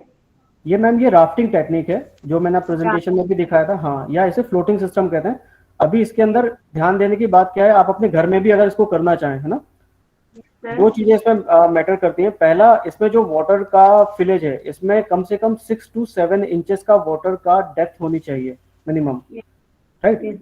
सेकंड, इसमें क्या है कि इसमें प्लांट का आपका जो चॉइस है वो अच्छी होनी चाहिए। थर्ड थिंग, आपने इसमें देखा होगा कि नॉर्मल थर्माकोल की जो शीट्स हैं, एक्चुअली ये पॉलीस्टाइरीन शीट है और ये वर्ल्ड वाइड यूज हो रही है। ये जो शीट है, हाँ, ये करीब 60-70 mm वाली शीट है। जो नॉर्मल थर्माकोल मिलता है मार्केट में, ये वो नहीं है ना। पॉलीस्टाइरीन शीट के नाम से 70 हाई डेंसिटी शीट्स कहते हैं। अदरवाइज क्या होगा कि इसके अंदर प्लांट बड़ा होगा तो ये डूबने लग जाएंगे, राइट। हाई डेंसिटी शीट्स के नाम से मिलती है पॉलीस्टाइरीन शीट्स, इनका इसमें यूज हो रहा है। नॉर्मल आप थर्माकोल यूज करेंगे तो वो ब्रेक हो जाएगा आपका फ्लोटिंग में, या प्लांट की जब ग्रोथ करेंगे हाइट वेट से।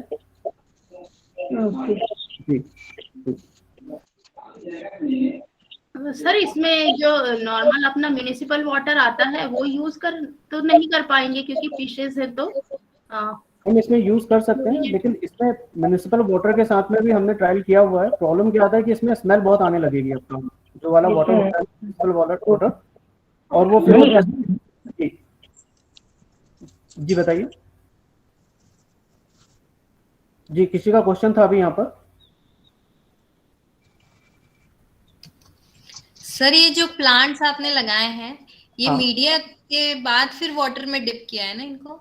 हाँ, इनका जो थर्ड स्टेप है वो फॉलो किया है, जैसा मैम ने बताया था आपको। जर्मिनेशन करने के बाद में प्लांट्स को नेट कप्स के अंदर या इसके अंदर रेडी किया हुआ है, उसके बाद फिर इसके अंदर ट्रांसप्लांट किया हुआ है ना। और ट्रांसप्लांट करने से पहले भी वाटर के साथ में इसको पहले उसके प्लांट को अनुकूल बनाना पड़ता है, उसका हैबिचुअल बनाना पड़ता है। अदरवाइज आप जब प्लांट को ट्रांसप्लांट करेंगे एक इन्वायरमेंट से दूसरे इन्वायरमेंट में, तो खत्म हो जाते हैं, वो मर जाते हैं, है ना। तो एक पूरा एक टेक्निक होती है, इसको किस तरह से करना पड़ता है। एक 2-4 दिन की टेक्निक होती है वो। पहले आपको प्लांट को उसको हैबिचुअल बनाना पड़ता है, लो कंसंट्रेशन में न्यूट्रिएंट देना पड़ता है, और फिर उसके बाद आपको इसमें ट्रांसप्लांट करना होता है। तो सर, ये जो प्रोड्यूस निकलेगा ये ऑर्गेनिक बोलेंगे हम इसको? ये वाला ऑर्गेनिक ही होगा। वाई? बिकॉज क्योंकि इसके अंदर किसी तरह का न्यूट्रिएंट का सप्लीमेंट नहीं दिया हुआ है, एंड इसके अंदर जो प्लांट ऑब्जॉर्व कर रहा है, ये जो फिश जो होती हैं, फिश का हाँ वेस्ट मटेरियल को ये ऑब्जॉर्व कर रहे हैं। थर्ड थिंग, जो फिश का फूड है यहाँ पर, ये फिश का फूड नॉर्मल फूड नहीं है हम जो यूज कर रहे हैं। एक्चुअली ये स्पिरुलिना ऑर्गेनिक सर्टिफाइड है, स्पिरुलिना का यूज कर रहे हैं हम लोग, बिकॉज इसको ऑर्गेनिक ही करना था बेसिकली। हाइड्रोपोनिक को ऑर्गेनिक में अभी कंसिडर नहीं कर रहे हैं काफी लोग, तो हम एक ऑर्गेनिक हाँ अल्टरनेट देना चाह रहे हैं यहाँ पर। Okay, thank you. Super sir, ma'am voice थोड़ा क्लियर नहीं है मैम जी।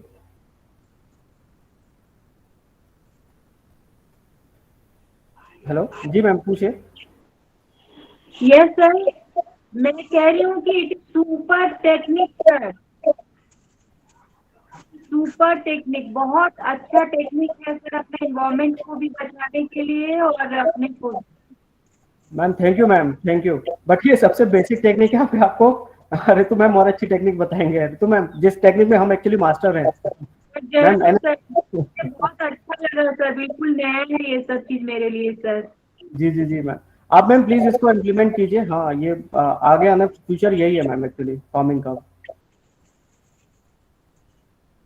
जी ऋतु मैम। हाँ, अब मैं आपको एनएफटी सिस्टम्स दिखाती हूँ।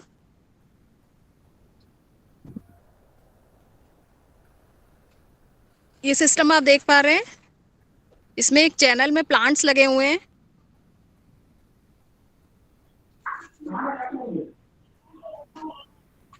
ये कुकुम्बर का प्लांट लगा हुआ है।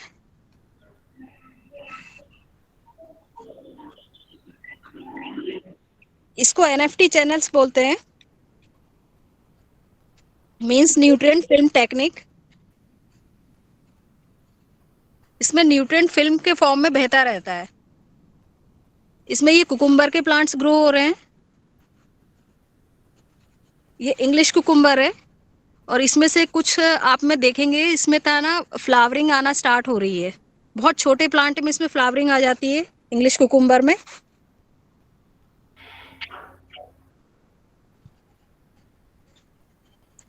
इस चैनल की लेंथ हमने 10 फीट ली हुई है।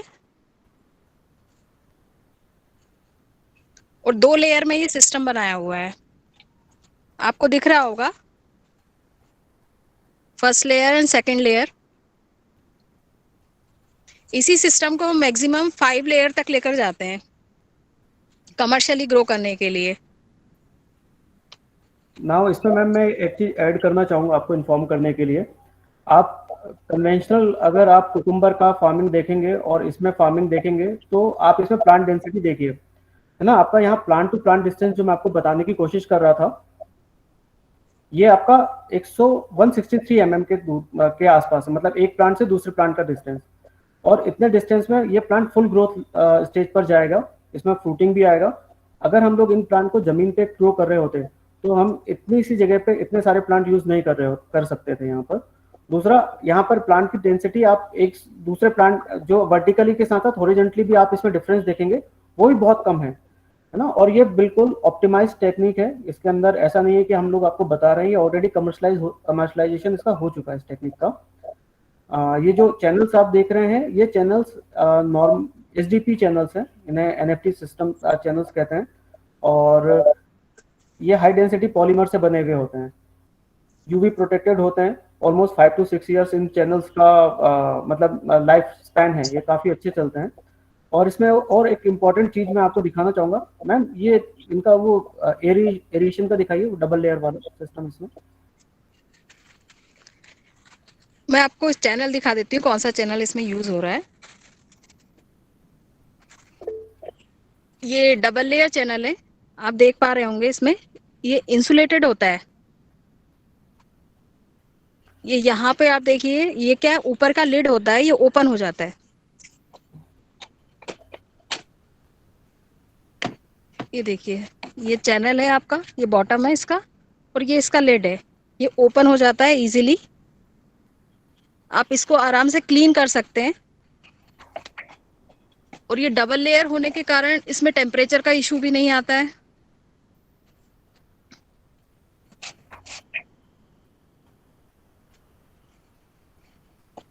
अभी इंडिया के अंदर बहुत ही कम लोग हैं जो इस सपोस्टोकेशन लेवल पे काम कर रहे हैं। हम अब ऑलमोस्ट 1.5-2 साल हो चुका है, हमने नॉर्मल चैनल्स पे काम करना बंद करके इसी चैनल का यूज कर रहे हैं। अब हम डबल लेयर चैनल ओपनेबल ही यूज करते हैं। हम इस चीज को ही अब प्रमोट कर रहे हैं क्योंकि इसका काफी अच्छा इसमें प्लांट की ग्रोथ पे भी इफेक्ट आता है। और अल्टीमेटली है ना, आपका जो वाटर का टेम्परेचर का जो इश्यूज आता है जिस वजह से प्लांट आपके खत्म होते हैं, वो इसमें काफी कंट्रोल कर सकते हैं हम लोग।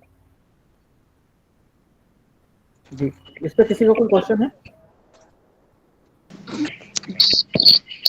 हाँ, क्वेश्चन ये है कि जो टेम्परेचर है और ह्यूमिडिटी है, हाँ, उसको कैसे मेंटेन करते हैं और इसमें कितना टेम्परेचर टेम्परेचर तो मेंटेन नॉर्मल करते जो प्लांट की रिक्वायरमेंट है, हाँ सर, वो डिपेंड करता है प्लांट के ऊपर, है ना। आपका प्लांट कौन सा आपने प्लांट लगाया हुआ है। कई प्लांट ऐसे होते हैं जो हाई टेम्परेचर में ग्रो करते हैं, जैसे अभी करंट सीजन इंग्लिश कुकुम्बर का है, तो हमने इंग्लिश कुकुम्बर ही यहाँ पर लगाया हुआ है। अगर हम लोग मार्च या अप्रैल की बात करते हैं तो हम नॉर्मल देसी वाला कुकुम्बर यहाँ पर प्लान करते हैं, राइट सर। तो टेम्परेचर और ह्यूमिडिटी आपका कंडीशन बिल्कुल वही एज होनी चाहिए जो आपकी नॉर्मल फार्मिंग मेथड में होता है। हाँ, जो इसके अंदर रन ऑफ वाटर आ रहा है, जो पानी इसके अंदर अभी सर्कुलेट हो रहा है, उसका टेम्परेचर आप 30 से ना जाए तो बेटर रहेगा सर। दैट मीन्स आपका मतलब 20 से 30 डिग्री टेम्परेचर आप मेंटेन करके चलिए, जो इजीली मेंटेनेबल है, तो आपका कोई प्रॉब्लम आएगा नहीं। जहाँ पे ठंड होती है जैसे हिमाचल है, जनरली 10 डिग्री से बिलो टेम्परेचर चला जाता है in general most of the area में। हाईली हिली एरिया में तो माइनस में भी जाता है। तो in that case if you want to maintain the temperature, is there any techniques or we have to develop some techniques in this regard? Sir देखिए, in areas के अंदर फार्मिंग के लिए ऑलरेडी वेल एस्टेब्लिश टेक्निक्स हैं, जो poly house होते हैं, green house हैं, already they are available in और very well optimised. Cost wise भी अगर हम देखें तो बहुत वेल ऑप्टिमाइज्ड है ये सिस्टम। इवन हिमाचल में ही अगर हम बात करें या लद्दाख साइड की भी बात करें, तो वो क्या करते हैं, जमीन के अंदर 5 या 6 फुट का डिग कर लेते हैं, उसके ऊपर फिर वो पॉली या टनल बना देते हैं, right. So techniques are available market में और वो कर रहे हैं सर। तो हमें आउटर एनवायरनमेंट तो आप किसी भी तरफ, इवन कई लोग हैं जो इंडोर भी कर रहे हैं। दैट मीन्स उनका एक अपार्टमेंट खाली पड़ा हुआ है, उस अपार्टमेंट के अंदर उन्होंने आर्टिफिशियल लाइटिंग यूज किया हुआ है, हमने भी किया हुआ है ऐसा, और आर्टिफिशियल लाइटिंग के साथ वो प्लांट ग्रो कर रहे हैं। So it is be also possible in hydroponic system. It is possible. Yes, ma'am. Yes, Shikha, ma'am. Okay. Any geothermal techniques in this? Yes, ma'am. Lots of people are using geothermal in our India level. यहाँ पर जो आपका लद्दाख के area में है वो कर रहे हैं, और हम पार्टनर भी हैं एक कंपनी के. दैट कंपनी एक्चुअली जो सस्टेनेबल ऑप्शंस हैं वो जो जियोथर्मल वाला पार्ट है वो लेके चल रहे हैं. इवन आपका अगर हम लोग बात करें इसमें हीट पंप्स का भी यूज कर रहे हैं कई लोग, और सोलर का भी सिस्टम का भी यूज कर रहे हैं हिली रीजन में. तो दैट पार्ट इज एक्चुअली हम जिनके साथ पार्टनरशिप में हैं वो देख रहे हैं, और जो प्लांट का सिस्टम डिजाइन है न्यूट्रिएंट पार्ट है वो हम देखते हैं इसमें. इसमें प्लांट को ग्रो करने के लिए जो रिक्वायर्ड कंडीशंस हैं वो क्या मैनुअली हम रेगुलेट कर रहे हैं या ऑटोमेटेड हैं? मैम देखिए, यहाँ पर तो हमने जो डेमोस्ट्रेशन किया हुआ है ये ऑटोमेशन पे नहीं है, ये मैनुअली है. वाई? बिकॉज कि हमें अपने कस्टमर्स के लिए या क्लाइंट्स के लिए चीजें ऑप्टिमाइज करनी पड़ती हैं, है ना. इसीलिए हम लोग इसको मैनुअली कंट्रोल करते हैं, बिकॉज हमें नहीं पता क्लाइंट के एंड पर क्या कंडीशन है, राइट. तो उसके अकॉर्डिंगली हम यहाँ पर मैनेज करने की कोशिश करते हैं. उसके अब जैसे एक इंग्लिश कुकुम्बर जो आप देख रहे हैं, ये हमने सिर्फ इसलिए लगाया हुआ है क्योंकि एक कोई फार्म है, कमर्शियल फार्म है जिसमें इंग्लिश कुकुम्बर चल रहा है, तो उसका रेप्लिकेशन हम यहाँ पर लेके चल रहे हैं. जो न्यूट्रेंट हम यहाँ दे रहे हैं वही न्यूट्रेंट वहां पर चल रहा है, राइट. तो हमें एक आइडिया रहता है कि वहां पर उसकी क्रॉप किस स्टेज पे होगी, क्या आ रहा होगा. तो यहाँ जो भोपाल के अंदर हमने डेमोस्ट्रेशन लगा रखा है, ये तो सिर्फ हम लोग एक ऑप्टिमाइजेशन लेवल पे चल रहे हैं, और ये पूरा मैनुअली ऑपरेटेड है. इसमें किसी तरह का कोई ऑटोमेशन हमने यहाँ इम्प्लीमेंट नहीं किया हुआ है. बट डेफिनेटली इस टेक्निक के अंदर ऑटोमेशन भी है. हम ऑटोमेशन ऑलरेडी जो सेंसर्स वगैरह हैं, टाइमर कंट्रोल्ड है, हम देते हैं साथ में, लगाते हैं फार्म्स पर जाकर. तो वो कोई बिग इशू नहीं है, वो ऑलरेडी है मैम. इसमें वाटर सर्कुलेट होता है, जी. नहीं होगा आई थिंक. जी मैम. वाटर जो है ये सर्कुलेट होता रहता है कंटिन्यूस या स्टिल रहता है? मैम देखिए, एनएफटी सिस्टम के अंदर आपका वाटर सर्कुलेशन की रिक्वायरमेंट होती है, और ये प्लांट की ग्रोथ स्टेज के अकॉर्डिंगली होती है. इसमें क्या होता है कि आपका प्लांट वाटर का साइकिल हम लोग कैलकुलेट करते हैं. वाटर साइकिल डेट मीन्स कि आपके टैंक के अंदर अगर 100 लीटर ऑफ वाटर है या न्यूट्रेंट है, तो वो आपके पूरे सिस्टम के अंदर कितनी बार सर्कुलेट हो चुका है, राइट. कि 5 टाइम, 10 टाइम, 12 टाइम, है ना. सो ये प्लांट्स की ग्रोथ और प्लांट टू प्लांट डिफरेंट करता है. कि टमाटो के केस में उसका सर्कुलेशन हम लोग 50 to 100 तक लेके जाते हैं. जब फ्रूटिंग आ रहा है तो 200 to 500 सर्कुलेशन तक लेके जाते हैं, है ना. सो इस तरह से आपका जो सर्कुलेशन है वो सिस्टम में कितना चलेगा, ये आपका प्लांट की ग्रोथ स्टेज पे डिपेंड करता है मैम. एनपीके वैल्यूज की भी कोई क्राइटेरिया फिक्स है या इसके लिए? जी जी जी, फिक्स है सर. एनपीके जो जैसे मैंने आपको राइट जैसा प्रेजेंटेशन में आपको बताया हुआ था, इसमें जो न्यूट्रिएंट मैनेजमेंट चलता है, तो इसमें क्या प्लांट के इनिशियल स्टेज पे नाइट्रोजन किस तरह से देना है, अमोनियम फॉर्म में देना है, नाइट्रेट फॉर्म में देना है, नाइट्रेट फॉर्म में देना है, राइट. उसके बाद आपका फॉस्फोरस है, पी किस फॉर्म में देना है ना, MgSO4 है या माइक्रो न्यूट्रिएंट है वो किस फॉर्म में देना है. ये प्लांट की ग्रोथ के अकॉर्डिंगली ऑप्टिमाइज्ड है ना. सपोज अगर हम किसी कस्टमर के पास जाते हैं या कोई कस्टमर के पास आता है, तो हम उसको पूरा एक क्रॉप मैनेजमेंट साइकिल बना के देते हैं कि यार आपको हर वीक के अंदर ये न्यूट्रिएंट इस लेवल पे लेके चलना है ना. अब कई ऐसे हैं उसमें जो ऑटोमेशन लेवल पर हैं. अभी हम भी इसका ऑटोमेशन डिजाइन कर रहे हैं राइट नाउ. अभी हम जिन लोगों के साथ बात कर रहे हैं जो हमारे लिए थोड़ा ऑटोमेशन का पार्ट देख लेगा, तो उसमें भी क्या होता है कि वो न्यूट्रिएंट को कौन सा पार्ट सेंस करेगा, नाइट्राइट को सेंस करेगा या नाइट्रोजन को किस तरह से सेंस करेगा, उस लेवल पे बात चल रही है अभी. बट हाँ, ये सच है जैसा आपने कहा कि हमें एनपीके का रेशियो, इवन माइक्रो न्यूट्रिएंट का भी रेशियो, मैग्नीशियम का भी रेशियो, इसमें हमें प्री डिफाइंड होकर लेना पड़ता है या चलाना पड़ता है. जैसे अर्लियर स्टडीज में हमने देखे हैं, जैसे एनपीके की वैल्यूज है 2, 2.5 एंड 1.5 एंड 0.5, इस तरह के बहुत सारे स्टडी है. तो इसमें भी कोई ऐसा कोई स्टडी आपने किया है जिसमें ये वैल्यूज डिफाइन किया हो रेशियो? जी जी, या भी नहीं? हमने किया भी हुआ है. हाँ, हमने किया भी हुआ है. और आपको मैं इन्फॉर्म करना चाहूँगा कि हमने ऑलमोस्ट 60 डिफरेंट क्रॉप को लेकर के एक एनपीके का फॉर्मुलेशन प्रिपेयर की हुई है. उसका कमर्शलाइजेशन हम कर चुके हैं, एंड उसका हम ऑलरेडी पेटेंट के लिए भी अप्लाई कर चुके हुए हैं. अगर आप देखेंगे तो एक टोटल हाइड्रोपोनिक प्रीमिक्स मार्केट में आता है ना, THP करके, जो ऑल पर्पस हाइड्रोपोनिक्स प्रीमिक्स के नाम से अवेलेबल है मार्केट में। इंडिया का ऑलमोस्ट मतलब टॉप 10 सेलिंग प्रोडक्ट्स में से एक है हाइड्रोपोनिक्स में, वो हमारा ही है ना। वो मैन्युफैक्चर्ड बाय अस है और मार्केटेड बाय, मतलब सब कुछ हमारा ही है उसमें, और उसका फॉर्मुलेशन हमने ऑलरेडी पेटेंट के लिए अप्लाई किया हुआ है सर। ओके सर ये टेक्निक जो है सर, ये टेक्निक जो है ये मतलब हाउस होल्ड लेवल पर अगर हम करना चाहते हैं, लगाना चाहते हैं, तो हमको अलग अलग स्पीसीज या वैरायटी के प्लांट एक साथ नहीं लगा सकते हम। मतलब कि आपको एक स्पीसीज एक प्लांट वैरायटी का प्लांट ही आप एक इसमें लगा सकते हैं, क्योंकि आपको कंट्रोल करना है सब चीजें। तो नहीं मैम, ऐसा नहीं है, डोमेस्टिक लेवल पे मल्टी क्रॉपिंग चलता है। ऋतु मैम हाँ दिखाइए।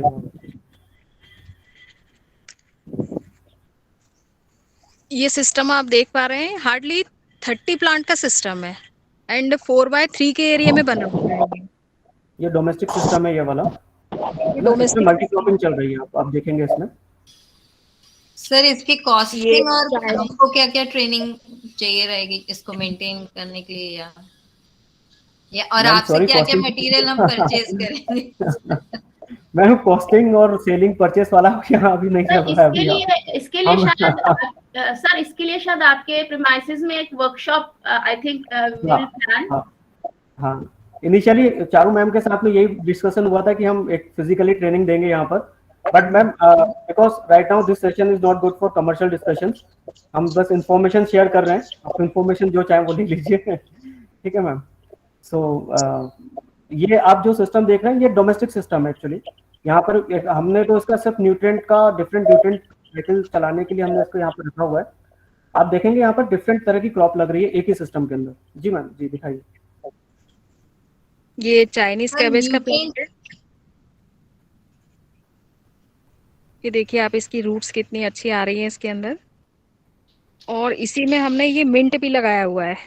ये मिंट का प्लांट है।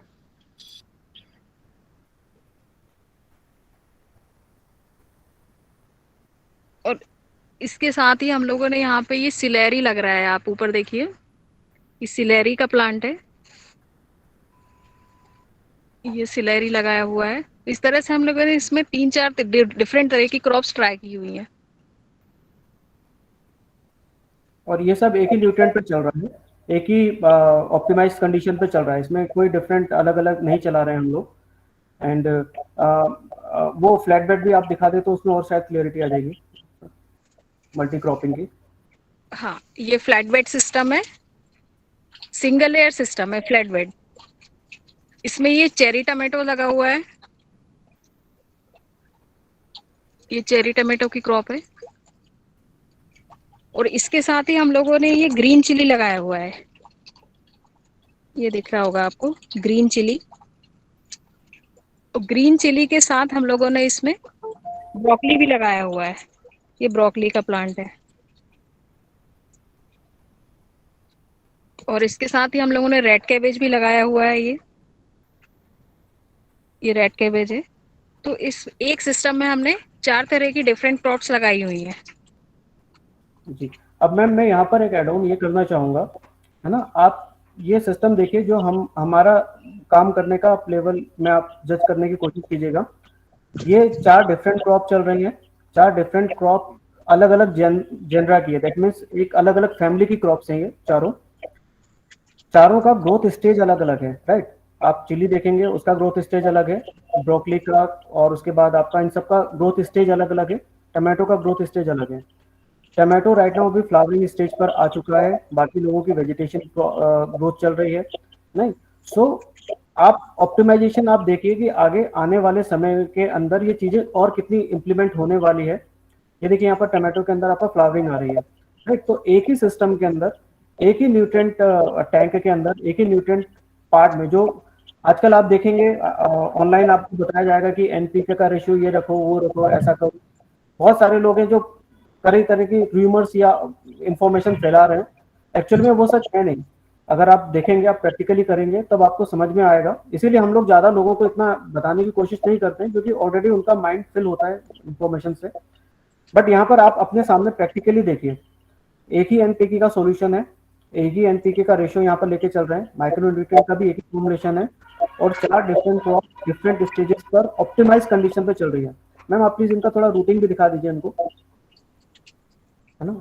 हर एक क्रॉप की आप यहाँ पर रूट्स देखेंगे, है ना। हाइड्रोपोनिक्स के अंदर मैं आपको और ये बताना चाहूंगा कि आपका हेल्दी कंडीशन जो होता है प्लांट का, वो रूट से चेक होता है। आप यहाँ पर रूट देखिए, बिल्कुल पेल व्हाइट कलर के, एकदम शाइनी व्हाइट कलर है इनका रूट का, कहीं पर कोई डिस्कलरेशन नहीं है। आप देखिए, सो आप अपनी आंखों से यहाँ पर देख रहे हैं कि अलग अलग क्रॉप एक ही सिस्टम के अंदर, एक ही एनपीके के रेशियो के अंदर, एक ही वाटर टेम्परेचर के अंदर किस तरह से ग्रो कर रही है, राइट। यही हम लोग बताने की कोशिश कर रहे हैं कि परसेप्शन बहुत अलग चीजें होती हैं और प्रैक्टिकली चीजें अलग होती हैं यहाँ पर। जी, कोई कुछ पूछना चाहेगा यहाँ पर?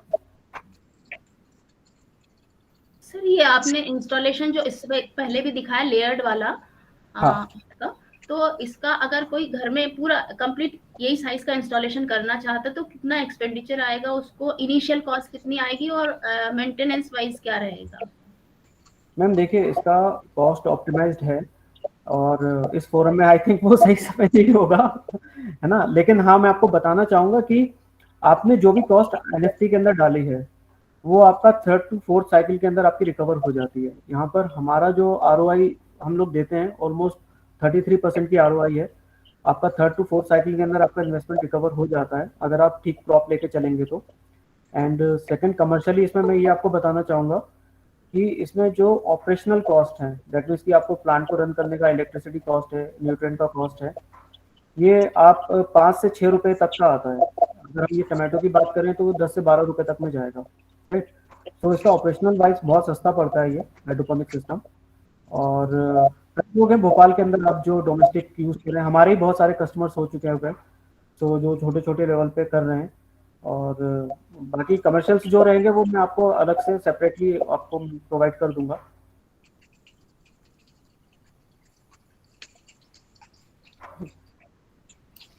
सो न्यूट्रिएंट के सिवाय कुछ पेस्टिसाइड्स वगैरह भी डालने पड़ते हैं कि नहीं? मैम देखिए, अगर प्रॉपर अच्छा है, किसी तरह का कुछ इसमें नहीं है, तो नॉर्मल नीम ऑयल से काम चल जाता है। हमने आज तक नीम ऑयल के अलावा और कुछ यूज नहीं किया है पेस्टिसाइड के लिए।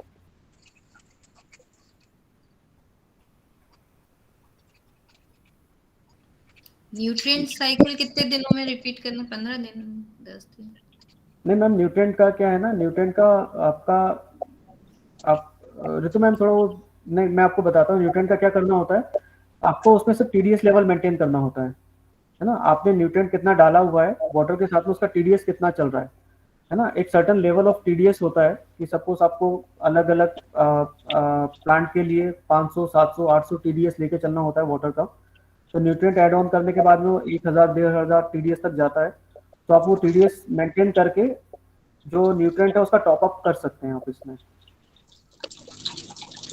ये इस तरह के टीडीएस मीटर मिल जाते हैं आराम से मार्केट में। पेन टाइप टीडीएस मीटर है ये। इसका यूज करके आप टीडीएस मेंटेन करिए, बस न्यूट्रिएंट उसके हिसाब से ऐड ऑन करते जाइए। नेसेसरली नॉट नहीं है कि आपको 15 दिन में 10 दिन में करना पड़ेगा। हो सकता है कि जब आपके टमाटो लग रहे होंगे तो आपको डेली न्यूट्रिएंट ऐड ऑन करना पड़े। मैं आपको एक और सिस्टम दिखाती हूँ यहाँ पर। ये भी एक डोमेस्टिक सिस्टम ही है। हार्डली 28 प्लांट आ रही है। ये स्विस चार्ट लग रही है इसमें। ये रेड कलर का आपको दिख रहा है। इसका कलर देखिए कितना पर्की रेड आया हुआ है। ये स्विस चार्ट है। इवन इसकी रूट्स भी रेड कलर की है।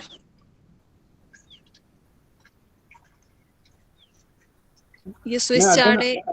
हाँ, इसमें मैं आपको यही बताना चाहूंगा। देखिए मैम, एक ही सिस्टम के अंदर आपका स्विस चार्ट रेड वाला और नीचे जो है आपका ये लेट्यूस है। मैम ये भी दिखा दीजिए। ये लेट्यूस के प्लांट्स लगे हुए हैं, है ना। सो कई लोगों का परसेप्शन आता है कि आप हाइड्रोपोनिक्स करेंगे तो आपको जो कलर आना चाहिए वेजिटेशन में वो कलर नहीं आ पाता है। तो ये परसेप्शन भी रॉन्ग है।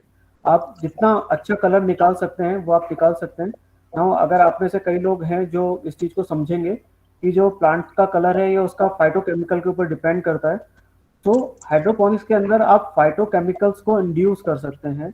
आपको कब किसी प्लांट का कलर है उसको प्रॉपरली मेंटेन कर सकते हैं, उसकी मार्केटेबिलिटी इंक्रीज कर सकते हैं, और ये बहुत ही कंट्रोल्ड वे में कर सकते हैं। आप यहाँ पर देखेंगे इतना कितना जो प्लांट्स है उसका जो नेचुरल कलर उसका जो इन्वायरमेंट में आता है, आप वही चीज यहाँ पर मेंटेन कर सकते हैं, और वो भी कोई खास एफर्ट लगाने की जरूरत नहीं होती इसका।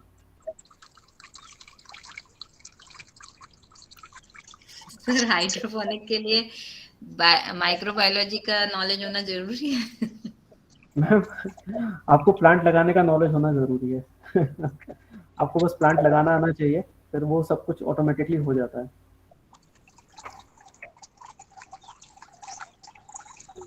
मैम वो DWC भी बता दीजिए। ये भी एनएफटी सिस्टम था आपका। अब मैं आपको DWC सिस्टम दिखाती हूँ। ये आप बकेट्स देख रहे हैं, ये DWC सिस्टम है।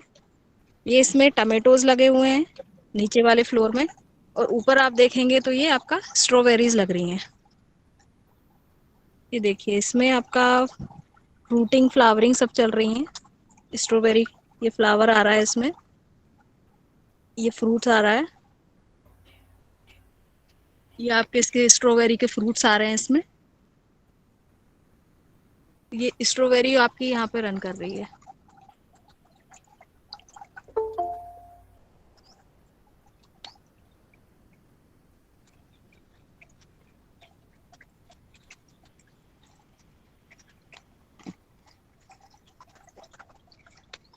देखिए इसमें ये 4 इंचेस का हम लोगों ने नेट कप यूज किया है टमेटोज के प्लांट में।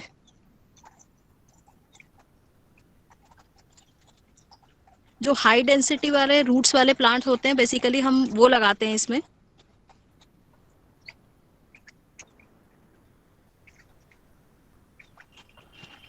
ये DWC सिस्टम है, डीप वाटर कल्चर।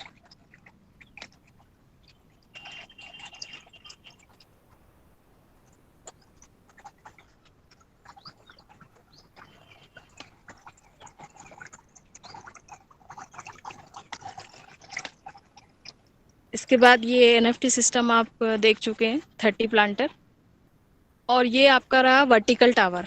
ये आप देख पा रहे हैं एक टावर लगा हुआ है, ये वर्टिकल टावर है। ये भी हाइड्रोपोनिक की एक मेथड है, आप इसको एरोपोनिक भी बोल सकते हैं। जी जी, ये एरोपोनिक्स कहते हैं इसे आजकल।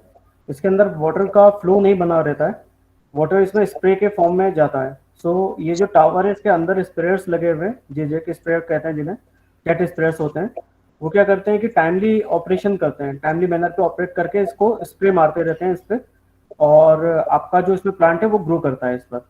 तो ये और भी बहुत ज़्यादा हाई डेंसिटी आप इसमें प्लांट ले सकते हैं, बहुत मिनिमम जिसके पास बहुत कम स्पेस है।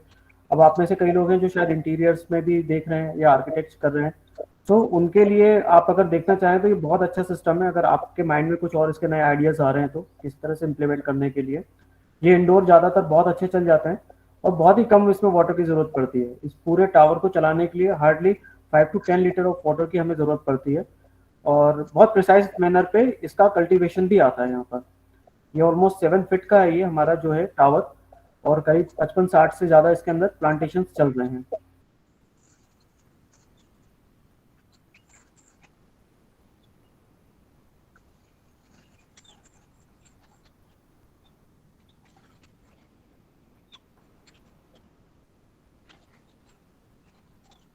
इससे रिलेटेड कोई क्वेश्चन है तो आप पूछ सकते हैं।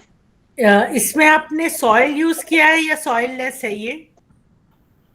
मैम सॉइल लेस है ये। हाँ, सारा सॉइल लेस है मैम, हमने सॉइल का बिल्कुल यूज नहीं किया हुआ है। और मैम वो थोड़ा सा मीडिया का भी आप बता देते तो। हाँ,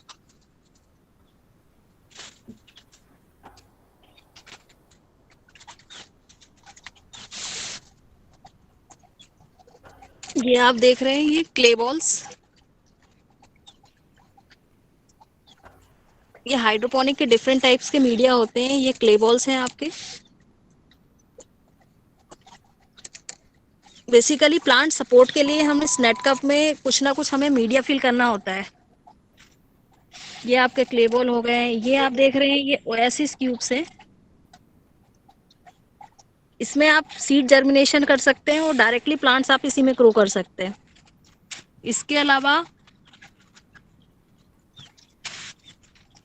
ये कोकोपीट बेस्ड मीडिया है, 100% सॉइललेस होता है ये,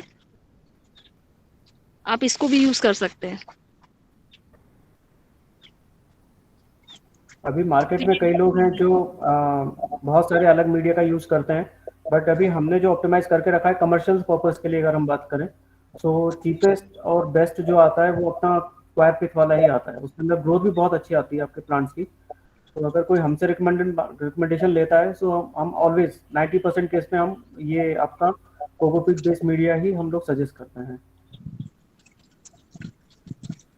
ये भी आप प्रोड्यूस करते हैं या परचेज करते हैं कोकोपीट? मैम जो हमारा एक्चुअली कोकोपीट दो तरह का आता है। अभी आप मार्केट में नर्सरीज में जो लेंगे या दुकानों पे लेंगे वो आपको हाई ईसी मतलब हाई पीएच वाला मीडिया देते हैं, कोकोपीट देते हैं। वो कंपेरेटिवली काफ़ी सस्ता पड़ता है। और लो ईसी जो होता है वो इंडिया के अंदर त्रिची में बनता है मैम, तमिलनाडु में। तो अच्छा। हमारा त्रिची में और केरल से सोर्सिंग है, तो हम डायरेक्टली वहाँ से ही कोकोपीट जो है वो मंगवाते हैं हाइड्रोपोनिक्स के लिए।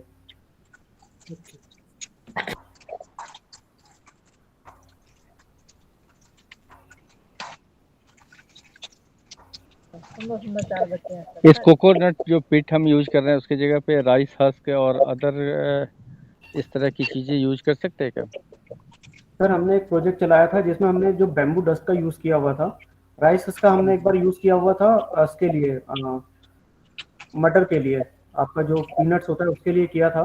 बहुत अच्छी ग्रोथ आई थी, राइस बहुत अच्छा सपोर्ट किया था। लेकिन फिर बाद में क्या हुआ कि एट द एंड ऑफ आपका जो ये क्रॉप था वहाँ पर उसमें फिर फंगस का इन्फेक्शन आ गया था। तो बहुत अच्छा क्रॉप वो डिस्ट्रॉय हो गया, इसलिए फिर हमने उसका राइस का यूज करना बंद कर दिया। एंड बैम्बू हस्क भी हम लोगों का ज़्यादा चल नहीं पाया था, उसके अंदर भी फंगस का अटैक आ गया था। बट अभी जो कोकोपीट है वो इसमें इस तरह का हमें कोई प्रॉब्लम देखने को नहीं मिली है सर।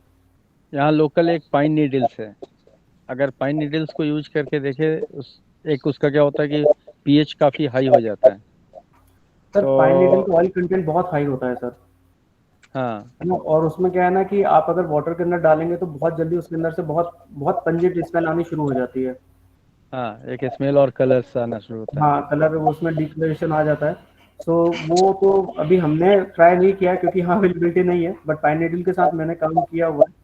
बट वो राइट नाउ तो अभी मैं कुछ हाँ या ना नहीं बोल पाऊंगा सर, जब तक यूज नहीं करूंगा। मैं एक कभी कर रहा हूँ रिसर्च चूंकि चला हुआ है, तो बेसिकली मेरा था कि वेस्ट वाटर को अभी ट्रीट करने के बाद रीयूज करना है हाइड्रोपोनिक से ही। तो अभी हाँ। वो मेरे एक स्टेज में है, तो अभी यहाँ से आपका कांटेक्ट मिला है। I will contact you further also, so Definitely. If it needed to us, so obviously it will help to society also. Yes sir definitely, क्योंकि मैंने आपको जैसा बताया हमने ऑलरेडी इसमें ना दुबई में किया हुआ है काम इसका, तो बहुत पॉजिटिव अच्छे रिजल्ट आए थे। बट ये कोरोना पैंडेमिक के कारण कुछ लॉसेस वहाँ पर भी हुए, कुछ लॉसेस हमारे पास भी हुए, तो इस वजह से वो आगे कर नहीं पाए हम लोग काम उसको। बट अगर आप चाहेंगे तो हाइड्रोपोनिक्स के रिलेटेड आप एनीथिंग आप बोलेंगे कि चांद के अंदर वेजिटेबल्स कल्टीवेट करनी है वो भी हो जाएगा, कोई प्रॉब्लम नहीं है। नहीं, एक्चुअली हमारा ये है कि जो स्ट्रेस आ रहा है स्पेशली इरिगेशन वाटर का और वेस्ट वाटर मैनेजमेंट में, तो basically my field is environmental engineering, so that's why I try to treat first wastewater and also remove E. coli's and all disinfectant whatever the thing is there, so that basically by UV lights or solar lights. So then after that I try to use this hydroponic, and if there I need some help then obviously I will contact you. Definitely sir definitely, और मैं आपको बता रहा हूँ कि 101% success आएगी sir आपकी, बहुत ही 100% आएगी सर। ये बहुत कमर्शियल यूज भी निकल जाएगी, उसमें कोई प्रॉब्लम आएगा नहीं सर। या थैंक यू। जी सर। ओके सर, मैंने डिफरेंट टाइप के आपको सिस्टम्स यहाँ पे दिखा दिए हैं। हाँ। अब इससे रिलेटेड जो भी आपके क्वेश्चंस हैं आप विनय सर के साथ कंटिन्यू कर सकते हैं। Thank you very much. एक मेरा जनरल क्वेश्चन है, जनरली हम ऑर्गेनिक फार्मिंग की बात करते हैं। हाँ। तो जो हमारा ट्रेडिशनल फार्मिंग था, जो भी हम ग्रो करते थे उसके अंदर different nutrients like urea DAP वगैरह यूज करते थे, खरे सर, और उससे जो प्रोडक्ट्स निकल रहा था ठीक है। जी और अभी जो हम बात करते हैं ऑर्गेनिक का, तो ये ऑर्गेनिक कॉन्सेप्ट्स थोड़ा क्लियर करेंगे कि क्या पहले वाला जो ट्रेडिशनल है, क्या उसको ऑर्गेनिक फार्मिंग नहीं कहेंगे, या अभी जो हम इस तरह से मार्केटिंग पॉइंट ऑफ व्यू से नहीं इंट्रोड्यूस कर रहे हैं with the less pesticides, less herbicides, so that is more organic compare to earlier one? Sir देखिए, इंडिया इसेंशियली ही आपका ऑर्गेनिक फार्मिंग था सर, इसेंशियली शुरुआत में, बिगनिंग में। नाउ अब अगर हम लोग यहाँ पर डेफिनेशंस की बात करें या स्टैंडर्ड्स की बात करें या रेगुलेशंस की भी बात करें, तो कुछ हम अपने आप को बंधा हुआ पाते हैं डेफिनेशंस पे या रेगुलेशंस के पॉइंट ऑफ व्यू पे सर, राइट। हाँ। बट यहाँ पर मेरा तो ये कहना है सर कि किसी भी तरह से हमें पेस्टिसाइड को अपनी सॉइल में से ख़त्म करना है, अपनी ज़मीन में से। और या जैसे ही एक बार, हाँ, और दूसरा क्या है ना सर कि अगर आप ऑर्गेनिक का इंटरनेशनल रेगुलेशन देखेंगे तो आपको ये समझ में आएगा कि ये WTO के थ्रू कुछ कंट्रीज को प्रमोट करने के लिए और कुछ कंट्रीज को एग्रीकल्चरली डिमोट करने के लिए इस तरह के प्रैक्टिसेस चल रहे हैं सर, जो उन्होंने डेफिनेशन करके रखे हैं। कुछ कंट्रीज के ऊपर पेस्टिसाइड, स्पेसिफिक पेस्टिसाइड का जो लेवल है, PPM लेवल है, वो हाई करके रखा है, कुछ कंट्रीज के लिए कम करके रखा है। और मजे की बात तो यहाँ पर ये आती है कि जो कंट्री इस तरह के पेस्टिसाइड प्रोड्यूस कर रही है, वही कंट्री उस पेस्टिसाइड का के थ्रू उपजे हुए प्रोडक्ट को इंपोर्ट करने से मना कर देती है। सो ये बहुत कंट्रोवर्शियल टॉपिक है, बट हम लोगों के, या हम लोगों ने तो अपना जो स्टार्टअप किया हुआ है, या जो हम लोगों के साथ जुड़े हुए लोग हैं, हम उनको ये कहते हैं कि आप किसी भी तरह से अपने ज़मीन के अंदर से पेस्टिसाइड और हर्बिसाइड की मात्रा को कम कीजिए। साल में एक बार आप उसका चेक करते रहिए, लेड वगैरह चेक कराते रहिए। आज नहीं तो कल, 5 साल 10 साल के बाद आपको नहीं तो आपके बच्चों को इस चीज़ का फ़ायदा मिलेगा। वो तो ऑब्वियस सी बात है कि जो भी हम आर्टिफिशियल मींस जितना यूज करेंगे कंट्रोल इन्वायरमेंट के लिए, obviously that will somewhere hazard to our natural environment, right. But ये जो एक कॉन्सेप्चुअली हम एक डिस्क्रिमिनेशन क्रिएट करते हैं ऑर्गेनिक फार्मिंग की, क्योंकि जो भी कुछ ग्रो हो रहा है that is all organic as per my knowledge and as per my experience. So whatever things grows naturally or we do some means of fertilizer, pesticides, herbicides, then also after growing some fruits maybe it always be organic, not it called as a inorganic. But as a point of organic, when we try to identify, is there some parameters through which we can identify this is comes under category of organic and others? Sir देखिए, इसमें मेरा तो सिर्फ एक यही option है, या individually I can say that कि आपका जो प्रोड्यूस है, जो आपका प्लेट पर सर्व किया हुआ है, किसी को खाने के लिए दिया हुआ है, दैट शुड बी सेफ, है ना। वो सेफ होना चाहिए, whether it is produce from organically या हाइड्रोपोनिकली, एक्वापोनिकली, किसी भी तरह से अगर वो प्रोड्यूस हुआ है, ग्रो कर रहा है, कोई मैटर डिपेंड नहीं पड़ता, बस वो सेफ होना चाहिए। नाउ अभी क्या है ना सर कि आप देखेंगे कि कुछ ऐसे पेस्टिसाइड है जो 5 से 10 साल के बाद आपको पता चलता है कि उसने आपको कैंसर के लिए जीन को ट्रिगर कर दिया है ना।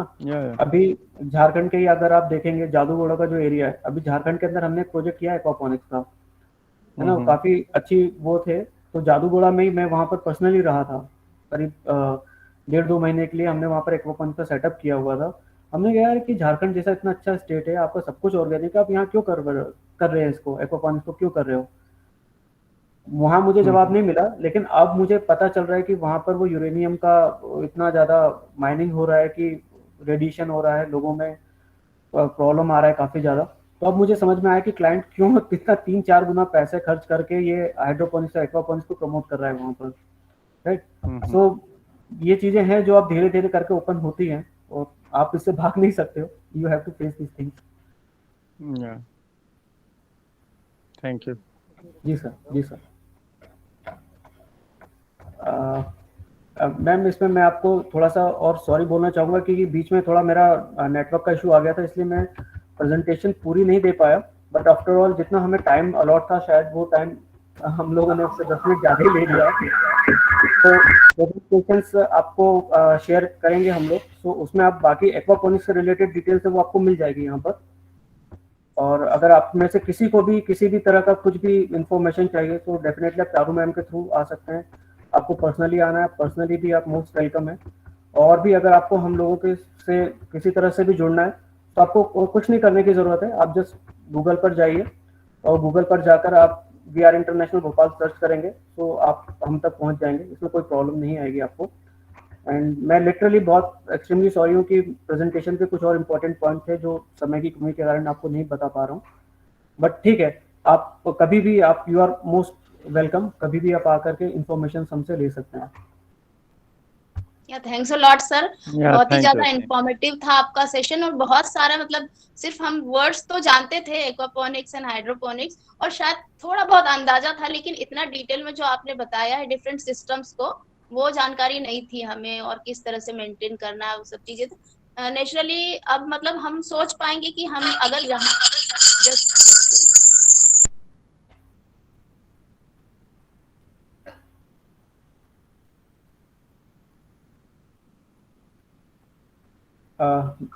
मैम शायद वो म्यूट पे आ गया है मैम शायद। ओके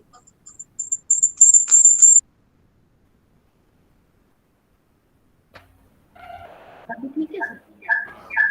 आई थिंक आपका दो कनेक्शंस ऑन है इसलिए शायद इको आ रहा है। हाँ सर, वो थोड़ा कभी आ रहा है, मुझे भी वॉइस कभी नहीं आ रहा है, तो मैंने भी पैरेलली ज्वाइन कर लिया था, तो वो दैट्स वाज द प्रॉब्लम। दो सिस्टम की वजह से इको ज्यादा आ रहा है। तो एक सर मतलब इससे ये आइडिया जरूर हो गया हम सभी को कि अगर हम अपने जो भी प्रीमाइसेस है या विद इन अ हाउस हम कहाँ लगाना चाह रहे हैं, तो हमारे पास में क्या क्या ऑल्टरनेटिव्स है या ऑप्शंस है, और कितनी छोटी से छोटी स्पेस में भी हम कर सकते हैं इस वर्क को। तो इसमें शायद एक जो आपका मैकेनाइज पार्ट है वो शायद आपका वो जो आपका पानी का सर्कुलेशन है वो शायद पंपिंग के थ्रू आई थिंक है, बस सिर्फ वही सिर्फ ऐसा है, बाकी सिर्फ सब चीजें मैनुअली कंट्रोल हो रही हैं। यस यस मैम, और इसमें मैम इलेक्ट्रिसिटी का इतना खर्चा आता नहीं है। आप है ना अगर पर प्लांट की बात करेंगे ना, तो अगर हम भोपाल में यहाँ पर तो सबसे ज़्यादा महंगी है बिजली 8-9 रुपये यूनिट हम लोग देते हैं। सो उसके बाद भी अगर हम लोग करेंगे ना तो आप मान के चलिए कि 5 से 6 रुपये से ज़्यादा खर्चा नहीं आता एक प्लांट की ग्रोथ पे, कंप्लीट ग्रोथ पे, including nutrient and water in सबका खर्चा अगर जोड़ लें तो बहुत कॉस्ट इफेक्टिव टेक्निक है मैम जो अभी तक चल रहा है। और हमने 2016 में मैम सिर्फ कंसल्टेंसी से शुरुआत की थी, लिटरली जिसे कहते हैं ना कि मजाक में शुरुआत किया था कि यार चलो करके देखते हैं, बट जो इनकम शुरू हुई इससे, जो रोलिंग्स चालू हुई, उसके बाद में जो रितु मैम है ये अमेजोन में बहुत अच्छी पोजीशन पे थी। हम लोगों का दोनों का अगर हम लोग बात करें तो बहुत अच्छे लेवल पे थे हम लोग, बट हम लोगों को अपनी जॉब क्विट करना हम लोगों ने वहाँ पर वो ज़्यादा बेटर समझा कि जॉब क्विट करके हम लोग इंडस्ट्री सेटअप कर लेते हैं। सो बहुत अच्छा है एंटरप्रेन्योर भी, अगर आप में से कुछ लोग करना चाहें इस चीज़ को तो इट्स बहुत बेस्ट थिंग है अभी राइट नाउ। जी सर, टाइम का कंस्ट्रेंट है, अदरवाइज मैंने भी बोला कि आप कंटिन्यू करिए क्योंकि बहुत इंटरेस्टिंग भी था और बहुत नॉलेज गेन किया इससे हम लोगों ने। तो thanks a lot sir, thank you very much, and further if we need we will ask you for your support. Thank you ma'am, thank you very much ma'am. Okay ma'am, okay ma'am, नमस्ते ma'am. Okay, there is an information for the participants. So you have to fill up the attendance on the link given to you. Please fill your attendance before coming to the next session, which will